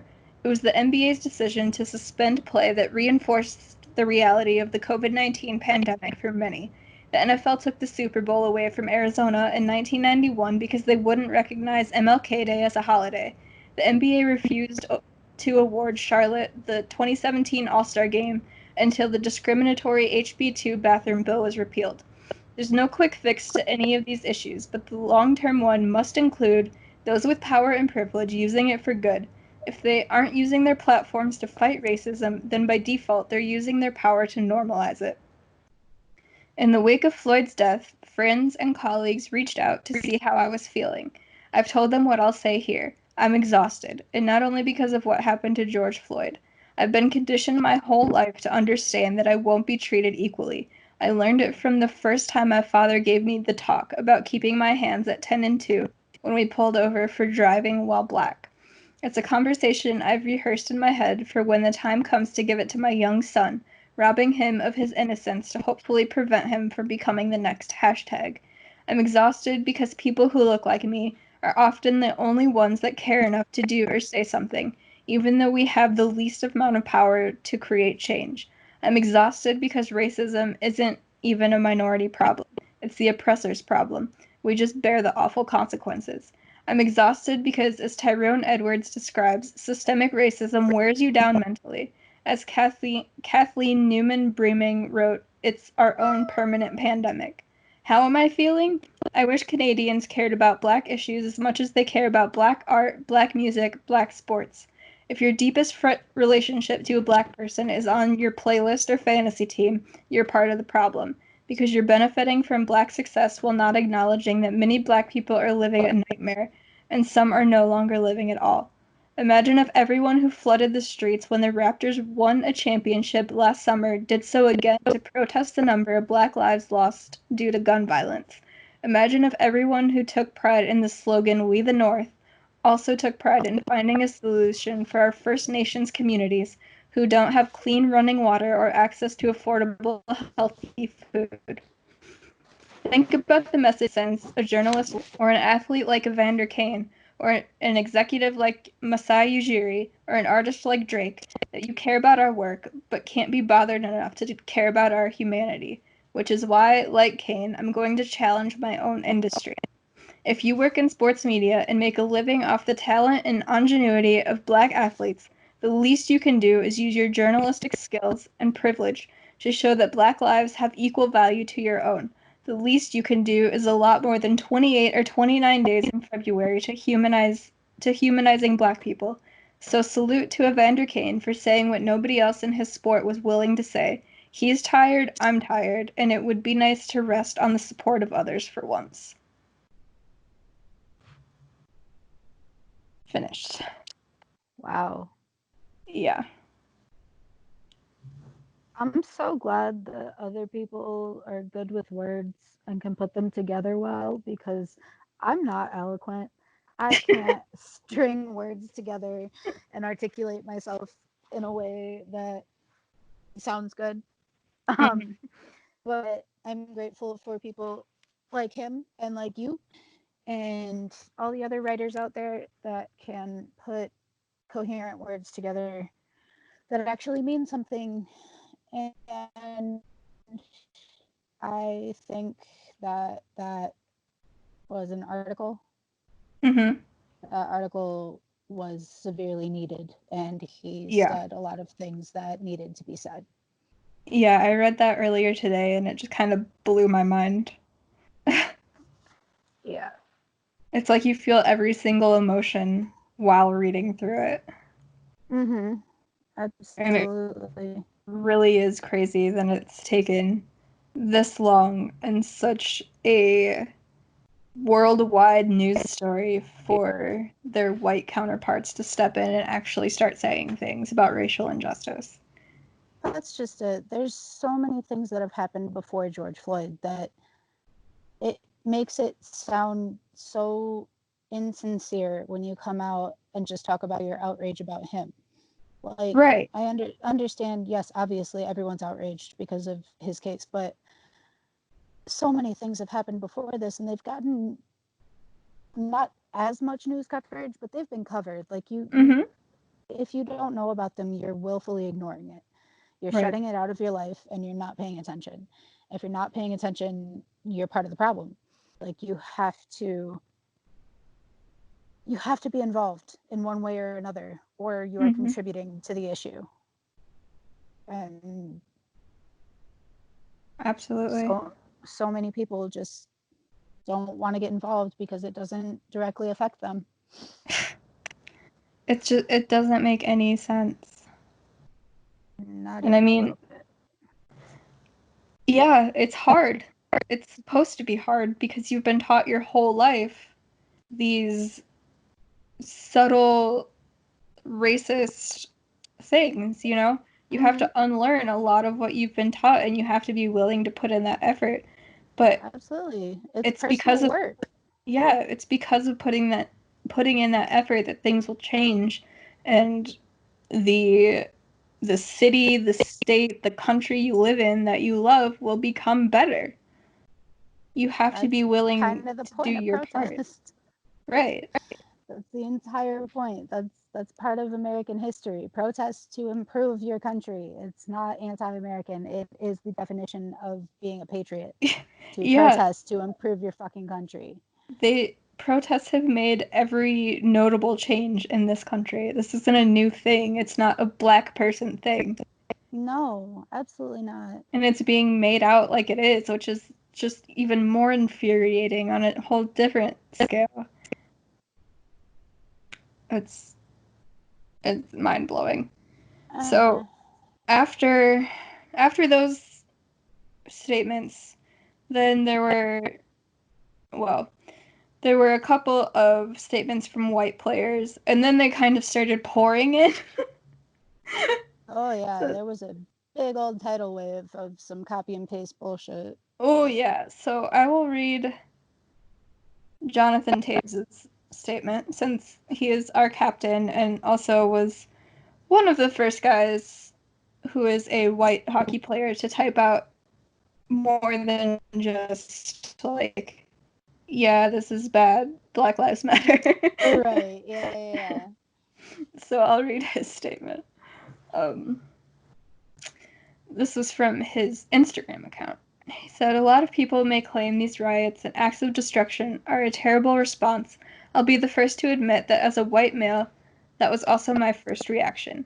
But who am I to tell someone that their pain is not real, especially when it is at a boiling point and impossible to hold it in anymore? It's obviously coming from a place of truth. This reaction isn't coming out of thin air. I'm not condoning or approving the looting, but are we really going to sit here and say that peaceful protesting is the only answer? There has been plenty of time for that, and if it was the answer, we would have given it our full attention long ago. Listen to these two men debate." He had posted a video with this post. "They are lost, they are in pain, they strived for a better future, but as they get older, they realize their efforts may be futile.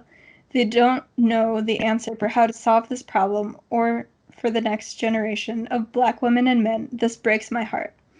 I can't pretend for a second that I know what it feels like to walk in a black man's shoes. However, seeing the video of George Floyd's death and the violent reaction across the country moved me to tears. It has pushed me to think, how much pain are black people and other minorities really feeling?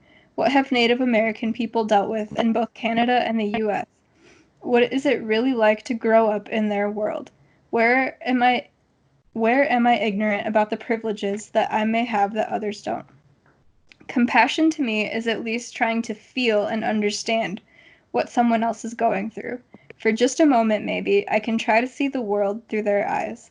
COVID has been rough, but it has given us the opportunity to be much less preoccupied with our busy lives.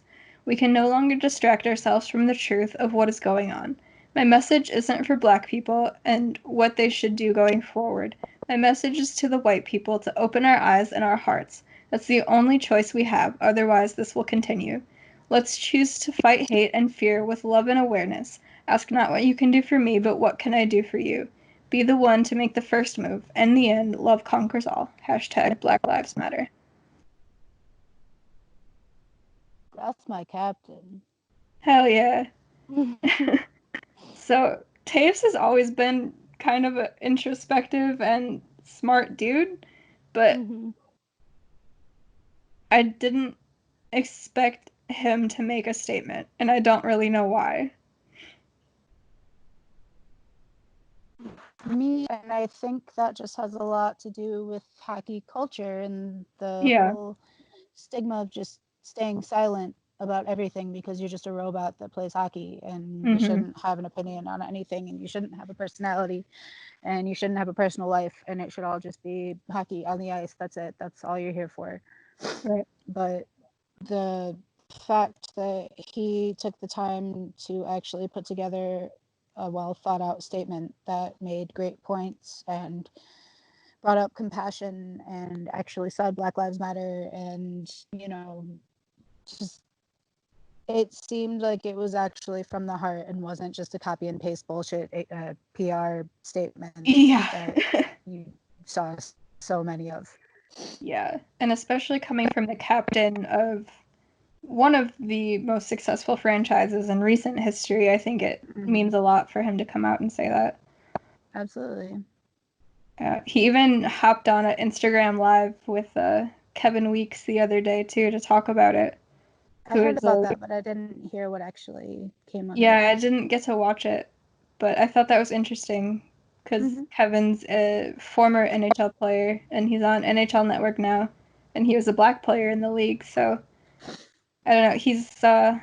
He's taking steps. He's actually doing things. He wrote the statement, and he's willing to have conversations, and hopefully that changes things at least in Chicago and spreads wider awareness throughout the league too. If somebody of that high of a caliber of name is willing to put in the work, then hopefully other people will. Absolutely. I don't have Tyler Sagan's statement brought up on here, but he said things along the same lines that Taves did, but then he also actually attended a protest. Which I was also kind of surprised about. Nobody thinks Tyler Sagan and thinks activism. Right. That's a great thing, as long as it truly is sincere and not just for the optics. And I guess only time will tell for all of these guys. I'm not saying that could be the case for Taves as well, but only time will really tell, especially for these guys that haven't been known to speak out like all of the black NHL players who have had to make these statements over and over and over again because, like we said, they're the ones that journalists rely on to talk about these things. So, did you see the video that the NHL released, I think today, of Sagan and how he's like this big activist now, and they're so proud of him for putting in the... You didn't see that? I didn't see it. Oh my god, you have to look it up right now. It's only like a 30-second video, but it was tweeted out by the NHL account, and they're like super patting themselves on the back for having a player. No. It's not cute. They should not have done that.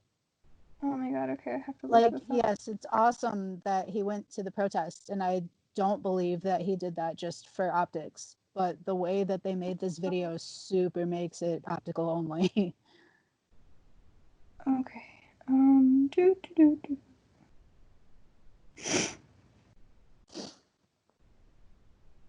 I can't believe you missed that. Oh my god. How did I not see this? I don't know. I don't see it on the NHL page. No? Mm-mm. Was it tweeted by the Stars? Huh? Was it tweeted by the Stars? No. Maybe. Or did they delete it? Oh god, maybe they deleted it. I know a lot of people were calling him out for it. Hold on.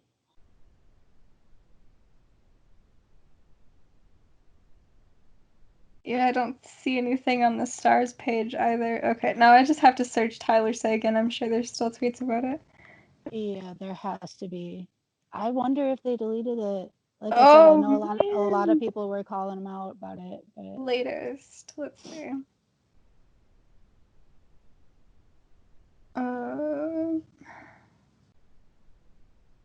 Well, the first thing... Oh yeah, the NHL deleted the dumb Tyler Sagan video tweet. Damn it! Oh, no, I have it right here. I don't know. You have it? If... On Twitter? DM it to me. Okay. Oh, man. Oh, I'm so excited for how terrible this is going to be. It's literally just a bunch of, like, comments from people, like, on his posts. Did you get it? It's just not a good look at all. Not yet. Oh. Message failed to send. Oh, probably because you're on FaceTime. Who tweeted it? But I'm on Wi-Fi, though. It's from at NHL. 3 hours ago. What? I was just on their page. I know, so was I. It wasn't there. Maybe that's why it won't send. Oh, that could be why. Dang it! I could screen record and send it to you. Okay, do that. I don't know if I can do that while I'm on. I can, yeah. All right, here we go. Am I doing it? I'm doing it. All right, we're recording. Oh, it's just so icky. I'm glad they deleted it if they really did, because you know what the NHL likes to do, and it's never really good. No. It's like 45 seconds long, and it's literally just like pictures of Tyler at the protest with a bunch of comments overlaid, like from fans, like praising him. I'm dreading this. Like, It's I already so have bad. secondhand embarrassment. It's How did so I not bad. see this earlier? I don't know, but they took comments from people saying like, as a Black fan, and it, oh god, okay, it's done recording. How do I send this to you? Can I send it just as a text? Yeah. It should save to your camera roll. Yeah, I got it.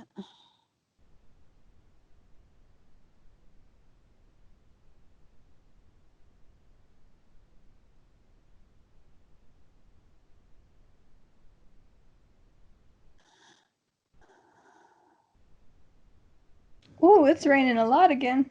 Is it? I thought it was supposed to stop by like 8 o'clock. We're supposed to get another wave of it. Okay, it's sent. Oh, yes, it did. Okay.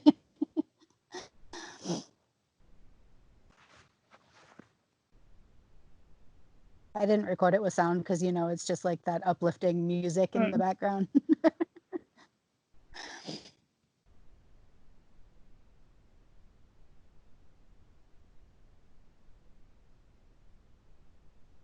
It's just like super self-congratulatory and yucky and gross. And this is so cringy. They should not have done that. They should not have done that. Oh no, NHL. Like, I'm not surprised, but I'm still very disappointed. And their tweet was, listen. Oh god, why is there sound? Why is it playing sound? Okay. I think it recorded the sound anyway. I clicked on it at the end because I wanted to see if it was actually over. Okay. Yeah, their tweet said, listen, learn, use your platform to encourage others to do the same. No, that's not how you do that. That's not the way to do that, though. Oh no. Oh my god, NHL, we were just calling out your bullshittery and you had more of it. I'm glad they deleted it, though, because that should not exist.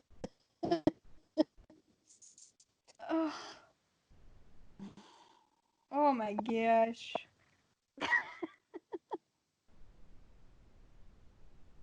Wow.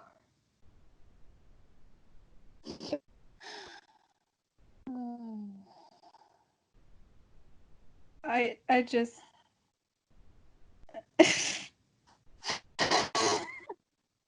yeah, I need to keep reading the tweets about it later. Wow. NHL. That's a not bad good. look. Not good at all. You've consistently had players of color speaking out, and then you get a white guy going to a protest, and you praise him. Yeah. I'm tired. I'm really tired. It's almost as bad as like when white people see a video of a person of color that has an opposing view and they latch onto that and they're like, see, look, they're right. They're right. Oh, yeah. Just because it The was one person actually, that has the view. Yeah. Yeah, but since it's a person of color saying it, it's totally valid to it. Who are you side-eyeing? Candace Owens or whatever the fuck her. Yeah. The one that they all keep. Yeah, that's definitely one of them. In better news, the Caps tweeted out, Capitals goaltender Braden Holtby and his wife Brandy have launched a Get Off the Bench for Racial Equality auction benefiting DMV Black Lives. Is that DC Metro something? Yeah. Maybe? Yeah. It's that area. Yeah. And civil rights organization. The Holtbys will donate $5,000 to each organization and match funds raised through the auction. Which I'm honestly not surprised by, since Holtby has been pretty active in a lot of different scenes. Yeah, like he shows up to Pride and yeah, he's been pretty vocal about the LGBTQ community, so that wasn't surprising at all. But it's nice to see players actually doing something rather than just saying things. Yes. Oh, that was the reason why I read Taves' statement to begin with, because after he released that, it's like every player after him copied and pasted sentences from his statement. Yeah. Like everyone that came after him was like, I will never know what it's like to be a black player in the NHL. Like, you guys, say. You really? Don't say. Like, obviously you won't, but you weren't saying this shit before one guy said it and got praised for it. Be a little more subtle, at least. It takes a bit of originality to be sincere. You can't just say what everyone else is saying and expect people to take that at face value. Like, at least reference the other statement. If something in it resounded with you, be like, as Taves I was said, inspired by. Yeah. But if you just start saying the same things, it's like you just copied and pasted that. It just looks. And I don't want to knock people for saying something like, yeah, it's great, right. But at the same time, you can tell how empty it is from a lot of people. Right. I'm a little harder on hockey players when it comes to this. Obviously, we want people to speak out and keep speaking out, especially white people, because when we get complicit and start being silent, that's when it dies, because then people can be like, oh, that's a black person problem. Exactly. And then they stop caring. So we want the white players to speak out, and white people around the world who believe in the cause. The other people can shut the fuck up, so I'm tired of arguing with you. But I'm a little more skeptical about hockey players because there has been absolutely no proof that they will do anything to follow through with these actions. And there's been no proof from the league that they will follow through with anything. Like, oh, they met with Akim Aliu. Like, woohoo! Because they had to, because he was tweeting things. So. Did you also see hold on. There's like a new diversity coalition. Yes. I just pulled that tweet up. Was that part? Okay, I was gonna say, is that part of your notes? It sure is.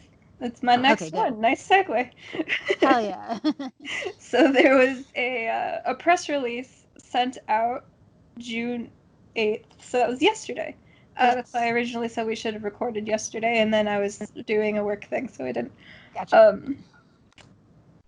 Yeah, so the first tweet I saw was from Akim Aliu. And he said, we are proud to announce the formation of the Hockey Diversity Alliance. So the press release says, we love our sport. We believe that hockey is the greatest game in the world. As minorities who play professional hockey, we have come together to create the Hockey Diversity Alliance. We have appointed Akim Aliu and Evander Kane as our co-heads, and our executive committee includes Trevor Daley, Matt Dumba, Wayne Simmonds, Chris Stewart, and Joel Ward. Our mission is to eradicate racism and intolerance in hockey. We will strive to be a force for positive change, not only within our game of hockey, but also within society. Although we will be independent of the NHL, we are hopeful we will work productively with the league to accomplish these important changes.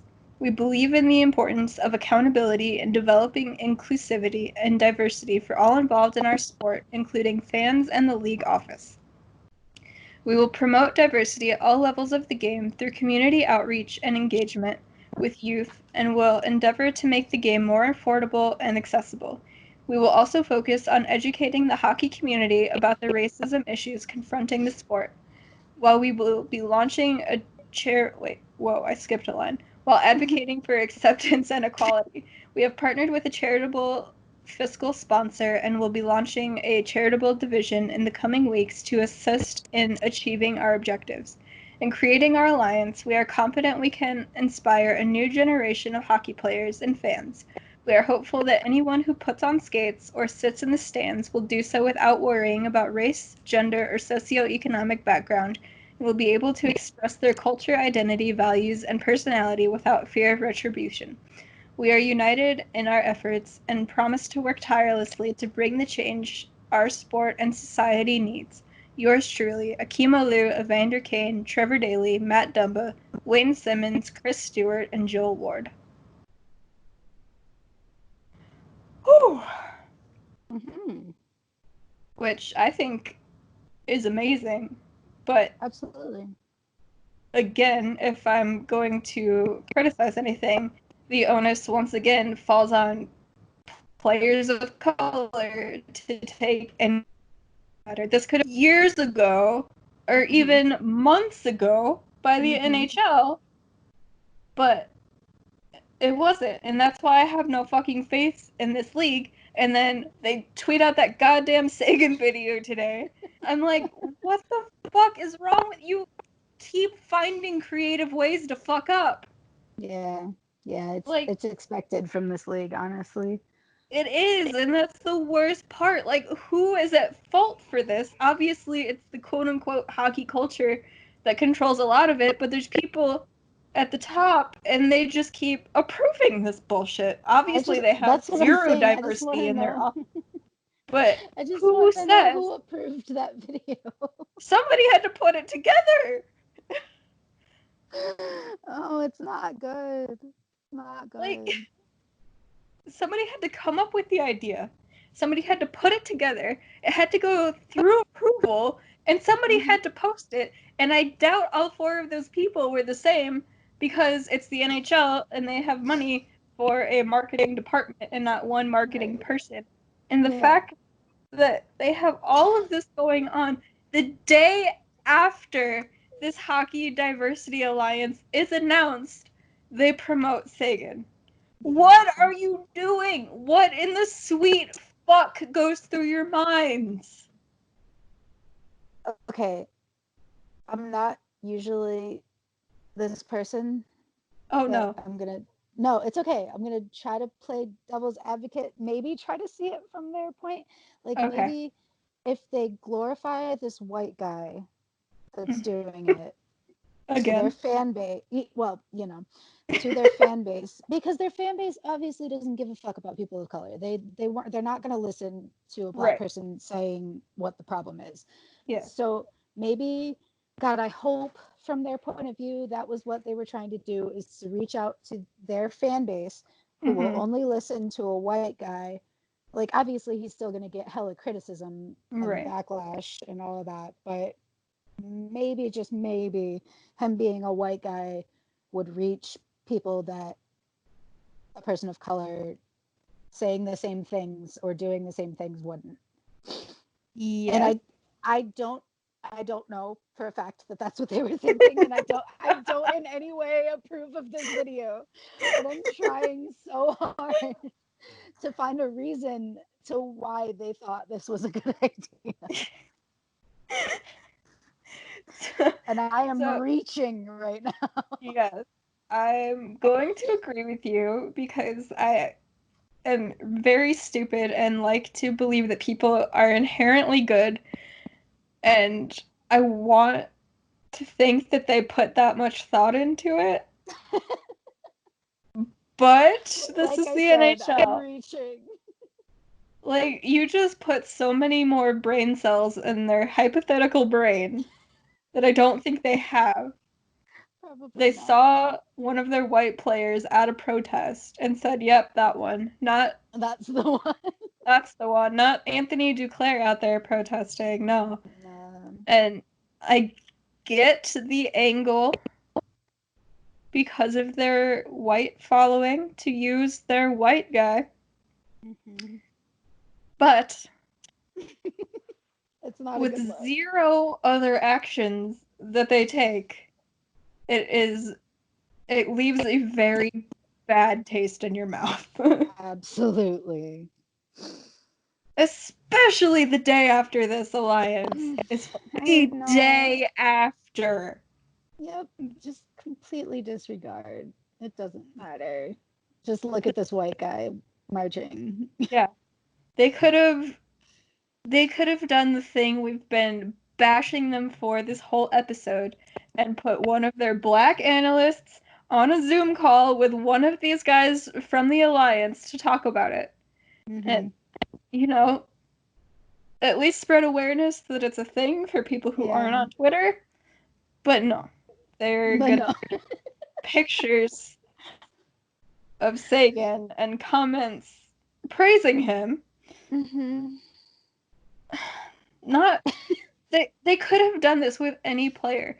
Obviously, when a player of color tweets a picture or something, it isn't all bad. It's 98% bad, but not all of it.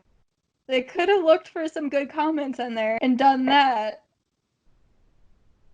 But, I don't know.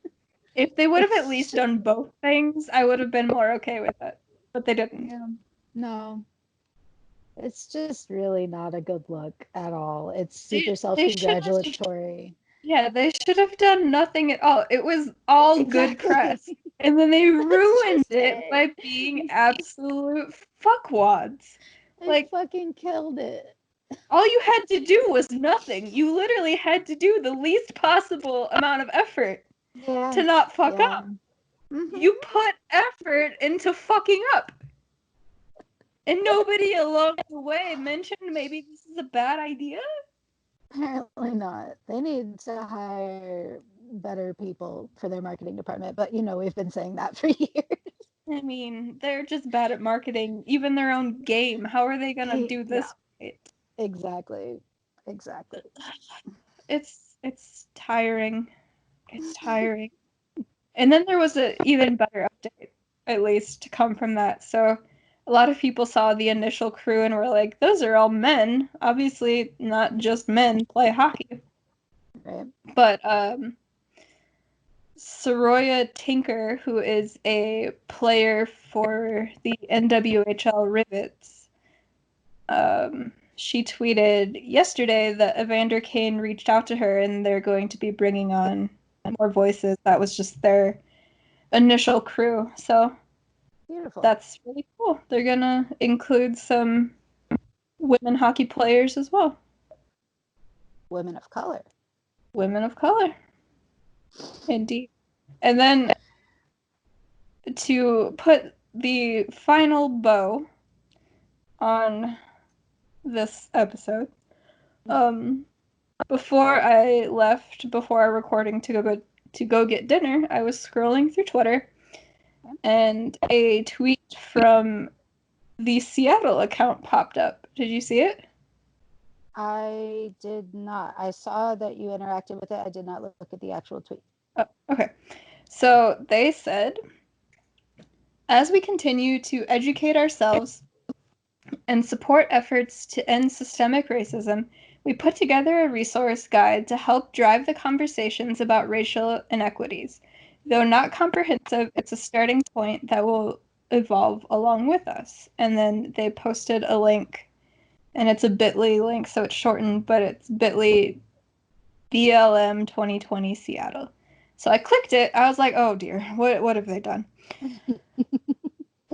So I clicked it and it goes to the Seattle page and it's a big Black Lives Matter banner. So I was like, okay, we're on a good start. We're on a good start. Good place to start, bare minimum. Yeah. So then it's broken up into different sections. There's take action, there's donate, read, watch, listen, and follow. So under the take action, under the take action one, there's contact your elected officials. And then you click on that and it gives you a link to find your representatives. Mm-hmm. And then there's join, and there are links to join your local Black Lives Matter chapter and your local SURJ. I don't know what that stands for. I don't either. Showing up for racial justice. Oh, okay. Never heard of that one. Me either. And then there's Sign, and it says sign petitions, and it links to the Black Lives Matter petition list. There's Volunteer, and it says join a mentor mentee program, Big Brothers Big Sisters, mentor.org, Tuesday's Children. And then there's Vote, and there is a link to register to vote, a link to get an absentee ballot, a link to set election reminders, and a link to find your polling station. So that was the Take Action one. Then there's Donate. National organizations, they link to Black Lives Matter, to their website, to how you donate to them, and to a list of other places that Black Lives Matter recommends people donate to. And then there is a link to the NAACP and how to donate. And then they link to local organizations. So the Seattle chapter of Black Lives Movement. Black Lives Matter. Jesus, I'm out of words at this point. Community Passageways, Solid Ground, Urban League of Metropolitan Seattle, and Youth Care. So that's Donate. And then there's Read, and they have a hockey section with books about hockey. And I believe most of them are written by Black authors. The first one is Hockey for Me by Jamal Mayers, former Blackhawk. Breaking the Ice, The Black Experience in Professional Hockey by Cecil Harris. Black Ice, The Valmore James Story by Valmore James. Grant Fuhr, The Story of a Hockey Legend by Grant Fuhr. How We Did It, The Subban Plan for Success in Hockey, School, and Life by Carl Subban. And They Called Me Chocolate Rocket by John Parrish Jr. And then there's autobiography, there's children, there's essays, there's fiction, there's graphic novel, nonfiction, and young adult. All, if not written by Black authors, then it's about racism. Right. And then there's Watch. There's hockey documentaries, Soul on Ice, Willie, Making Coco, the Grant Fuhr story, Across the Line. There's Action, which is Black Panther. Very good movie. Comedy, drama, Insecure, Dear White People, Atlanta, Sorry to Bother You. Documentary, 13th, The House I Live In, I Am Not Your Negro, which I watched the other night and was very good. So it's 13th. And King in the Wilderness. And then there's drama, family, sitcom, and thriller. The next section is Listen, and they list a bunch of podcasts. 1619 About Race, Ask a Black Woman, Black Girl in Code Switch, Friends Like Us, Go Off Sis, In Black America, Intersectionality Matters, Larry Wilmore, Black on the Air, Momentum, a Race Forward podcast, and a couple of other ones. And then the next section is Follow, and there is hockey, so they have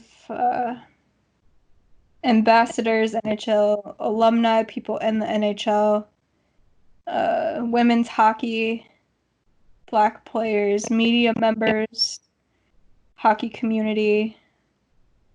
So, and that was the end of it. And they listed all of their sources at the bottom for where they got things. And I clicked this, and my jaw just like hit the floor. That's what I'm saying. Seattle is getting it right. This is the education, the links, the fucking knowledge that people need to look after and like fucking read and watch. And oh my god, I'm proud of Seattle. I hope the league doesn't make them change, because if they keep it up like this, they're doing it 100% right. Yeah, I thought this was absolutely amazing, and it makes it so easy, you know, because sometimes people really do have the best intentions, but it is hard to take that action sometimes. It can be exhausting when you're not used to it, and that doesn't discount anything if you have the right intentions, but you do have to put that work in. And so the team actually taking the time to put all of this together for their fans, I guess. Can they have fans if they're not a team yet? Yeah. They're fans or prospective fans, and for the hockey community as a whole, I thought was a huge step, and I wish every team would do it. But yeah. Yeah. It's crazy that we have to praise a team just for doing something as small as putting together links for where you can educate yourself and how you can donate to a good cause and how you can vote and how you can like just all of the basic steps. It's crazy that we have to praise them for doing that, but they are the only team, and they're not even a fucking team yet, but they are don't the even only have a name team yet. they are the only one that I've seen do anything to this extent. Yeah. On the same day that the Rangers released their bullshit statement. Okay, we keep referencing this. I have to find it. It's gonna take 3 seconds. I can't even type Rangers correctly. I typed New York Rangers. I believe it was the same statement put out just by MSG as a whole, so it was the Knicks too. Yeah, it was for the Knicks and yeah. Mm-hmm.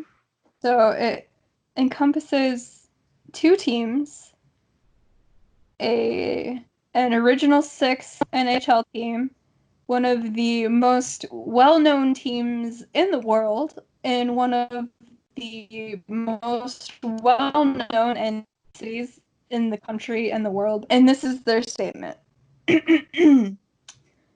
Every one of us has a role to play in creating a more just and equal society where there is no racism, bigotry, violence, or hate. We stand with all who act for positive change. I gave them credit. I said 3 sentences. Thanks. That was only 2. Oh my god. Why even release anything at that point? You're 2 weeks late. You're the last team to say anything. You're the like that's below bare minimum. That is it doesn't even deserve an actual like reaction. When you forget to do your homework, but you want to turn something in so it's not a 0, it'll be like a 10%, not a 0%. You just like write out a sentence real quick. That's about it. I can't believe they didn't go the way of the NHL and delete that. Like, what? Nobody can be responding to that well, right? Oh, no. No, okay, everybody lit it up on Twitter today. Good. And because what kind of bullshit? Right. And like the video from the NHL, that even had less oversight than this did. This comes from MSG. It was put out by the Rangers, by the Knicks. Like, you had so many channels this had to go through before it hit Twitter, and you released 2 sentences. It has to be the case that in some situations, no statement is better than any statement, right? Absolutely. Oh Absolutely. Because then you can at least be like, well, you didn't make a statement. Right. But now you're like, what the fuck was that statement? That's not... We stand with all who act for positive change. So you're not going to act for positive change? You just support them doing it? Like... Absolutely. They did not say Black Lives Matter, right? No. No, it's not in there.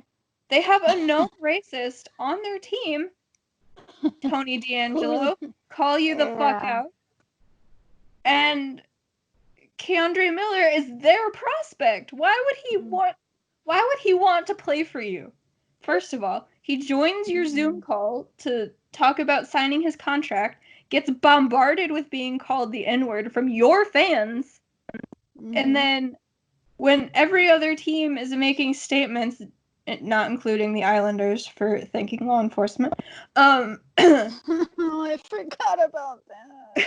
Your team says nothing. Nothing to support. Every one of us has a role to play in creating a more just and equal society where there is no racism, bigotry, violence, or hate. If you just take that one sentence, the New York Rangers, the New York Knicks, and MSG as a whole, their role in this is being the racist, the bigot, the one inciting violence and hate. That is their role. That's bottom line. Yeah. That's what they've done. So They're not doing anything to combat it. It's mind-blowing. So then I looked at their other tweets before then, and their tweet before that one was on June 5th. They retweeted Anson Carter, who is a black man. So, man, they put a black man on their Twitter feed. A black man in the hockey world. He said, "I am so proud to be part of the NHL community. Leaders came together without hesitation, lending their incredibly powerful voices to an important issue that impacts players and our fans. Hashtag Black Lives Matter. Hashtag Stronger Together." They retweeted that on the 5th. Okay. Well, that's something. Is but it? Barely. It's enough to piss off some of your racist fans. Yeah, but my thought is whoever their social media manager is was probably logged into the Rangers account and accidentally retweeted it. But then you can't unretweet that. What does that say? That's my guess. That's because a of this statement there. bullshit statement this morning. How do you what I'm out of words. The absolute fuckery and bullshittery in this league. And this is why I don't give a goddamn diddly squat what these fucking teams have to say, because they don't fucking mean anything. Right. They're not going to stand behind it. They're not going to do anything. They're still going to have law enforcement appreciation night. They're still going to fucking... Yeah, the changes have to be Avalanche made. last season put the blue line flag on their ice. I'm pretty sure the Hawks had a law enforcement appreciation night where they gave away, what was it, like a hat? I don't remember. I don't remember either. But that was recent, and it just, I don't know, dude. Yeah. Them not even having the balls to say Black Lives Matter, them mattering is the bare minimum. Right. Mattering, it doesn't get lower than that. That's right. It. It's not hard to say you Black Lives matter. Fucking obviously, but people won't fucking say it. I know. And they're terrified. The team can't even put that. They can't even put that in their statement. Their 2 fucking sentence long statement. You can't even add a hashtag. Yeah, or even in their movement. Even in the copy of their Twitter post. If they had posted this stupid fucking picture of this 2-sentence statement, but put hashtag Black Lives Matter in their Twitter post. Right. Meanwhile, the Canes have Black Lives Matter as their bio right now. Yeah. So it's not hard. It's not revolutionary to fucking say Black Lives Matter. It's the easiest thing in the world. It's bare fucking minimum. Mattering is the minimum. It should be as simple as that. Yeah. Meanwhile, the Rangers' bio is their stupid fucking hashtag play like a New Yorker. What does that even mean? It doesn't mean anything. What? That's how I feel in general, yes. This league. This fucking league, dude. Meanwhile, I haven't seen anything from the Ice Hogs either. I was just about to say, did any AHL teams say anything? I don't know. I've been thinking about calling them out, but I don't know who runs their social media. It doesn't matter. Either way, I heard it was Joey Z doing it right now. Because they don't have any interns there at the moment. Right. Well, that's because of COVID, isn't it? I don't know if they ever have interns in the summer. Let me check the Wolves Twitter, since it's all but confirmed that them and the Canes are going to be affiliated.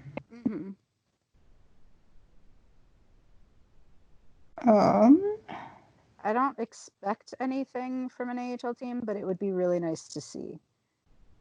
I don't see why they wouldn't, you know? Right. Yeah.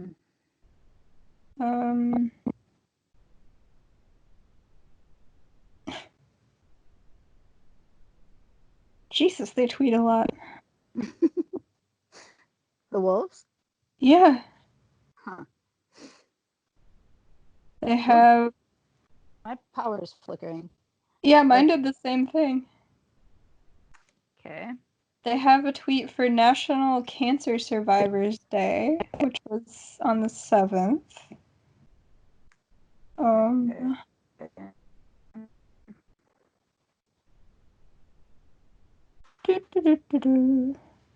June 4th, June 3rd. Oh! They did a Blackout Tuesday. Okay. They said Black Lives Matter, hashtag Blackout Tuesday with a black image. Okay. That's something. Yes, it's an empty gesture, but it's at least they better didn't than hashtag nothing. Black Lives Matter. Yeah. Alright, pigs. I'm gonna check you out now, because I don't recall seeing anything. I don't either, but I miss stuff sometimes. June 8th, June 8th, June 8th, June 7th, 6th, 5th, 5th, 4th, 4th, 3rd. No, they didn't, because I would have seen it last week. Mm-hmm. Nah. They did. They posted Delia's Taco Tuesday video from a few years ago. They did another Taco Tuesday post saying they wish they were back at the BMO for Taco Tuesday. Wish D Sticky happy birthday on the 1st. They did their hometown hero. Eat like a hog. Nope. Nada. Your audio just got weird. Mine did? Yeah. Huh. Our power flickers might be interfering with the audio. Mm-hmm. Well, I guess we can end it on the note of being disappointed in our fucking team. Well, there's that. I don't really have anything else to say. That's just really disappointing. Once again, the Wolves best us. Ew, don't say that. I don't like it. I had to make it even worse somehow. I didn't think it could be worse, but it was. But here we are. Oh, I'm gonna call him out now. I think I won't. I fucking will. I'm gonna call their asses out. I'm gonna tweet that shit right now. Hey, at Go Ice Hog.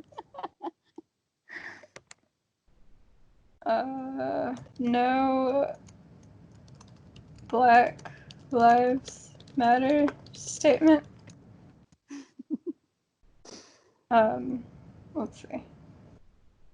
I'm disappointed. Send tweet. Send tweet. There she goes.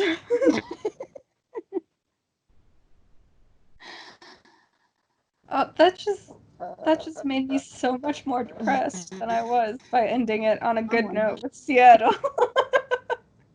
I'm so sorry. I didn't mean to ruin everything. I saved that for the end so we could hopefully end it on a somewhat hopeful note. And then here I come with my bad news. I was having the same thought as you said it. Yeah. God damn it, Ice Hogs. Why do you have to hurt me all the time? They've had law enforcement appreciation night too. Oh god, yeah, they have their fucking hometown hero all the flag. time. Yeah, they do. They had the thin blue line flag, and they've had a firefighter one up there too. But like,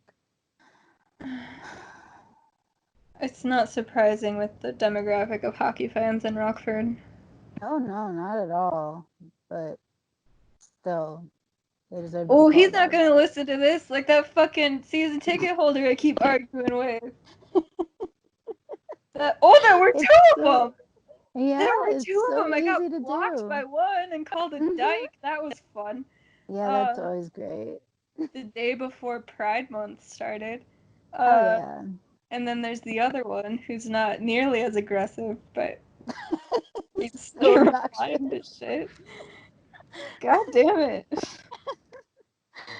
Yeah, we've got some interesting season ticket holders, for sure. Ooh, I wonder if he still works for the Wolves. Interesting. Huh. Interesting. Okay. I don't know how to end this now. Black Lives Matter. Yes. Period. Yeah. Period. That's mattering is minimum. Yeah. Black Lives Matter. Black lives are important. Black lives are necessary. And if there are any hockey fans of color that listen to this show, we hope there are. We hope you feel welcome here and heard because we support you and we'll stand with you. And hope that we can get this quote-unquote hockey culture to fucking change for once because it's been way too goddamn long. And I feel so bad for people who have to deal with it on the daily because you and I can just go to hockey games and be like, these fuckers are really annoying, but it doesn't actually impact our well-being where it does to other people. So I hope that real change is coming, and it can only start by continuing the conversation, and we can't let it die this time, and we won't. And if you have a problem with that, you can get the fuck out, because we don't want you listening to our show anyway. Bingo! And that's about it. So on that note, that. We will try to record next week, and if we don't, we will catch you guys once we hop on the recording machine again. I did buy a new camera, so once we can safely not be social distancing, we can hop on videos and record some of those together for y'all. I might try to get one out tomorrow just to play with my camera settings. We'll see how I feel tomorrow. If not, hopefully by the end of the week. But that'll be fun. It'll add something to our YouTube channel other than just static image on top of the podcast. And then eventually we will have our studio set up and hopefully get a video podcast going. And there's just things to look forward to. Yes. And that's exciting. But in the meantime, Black Lives Matter now. They matter forever. And like I said, if you don't like that, get the fuck out of here. And goodbye. Goodbye.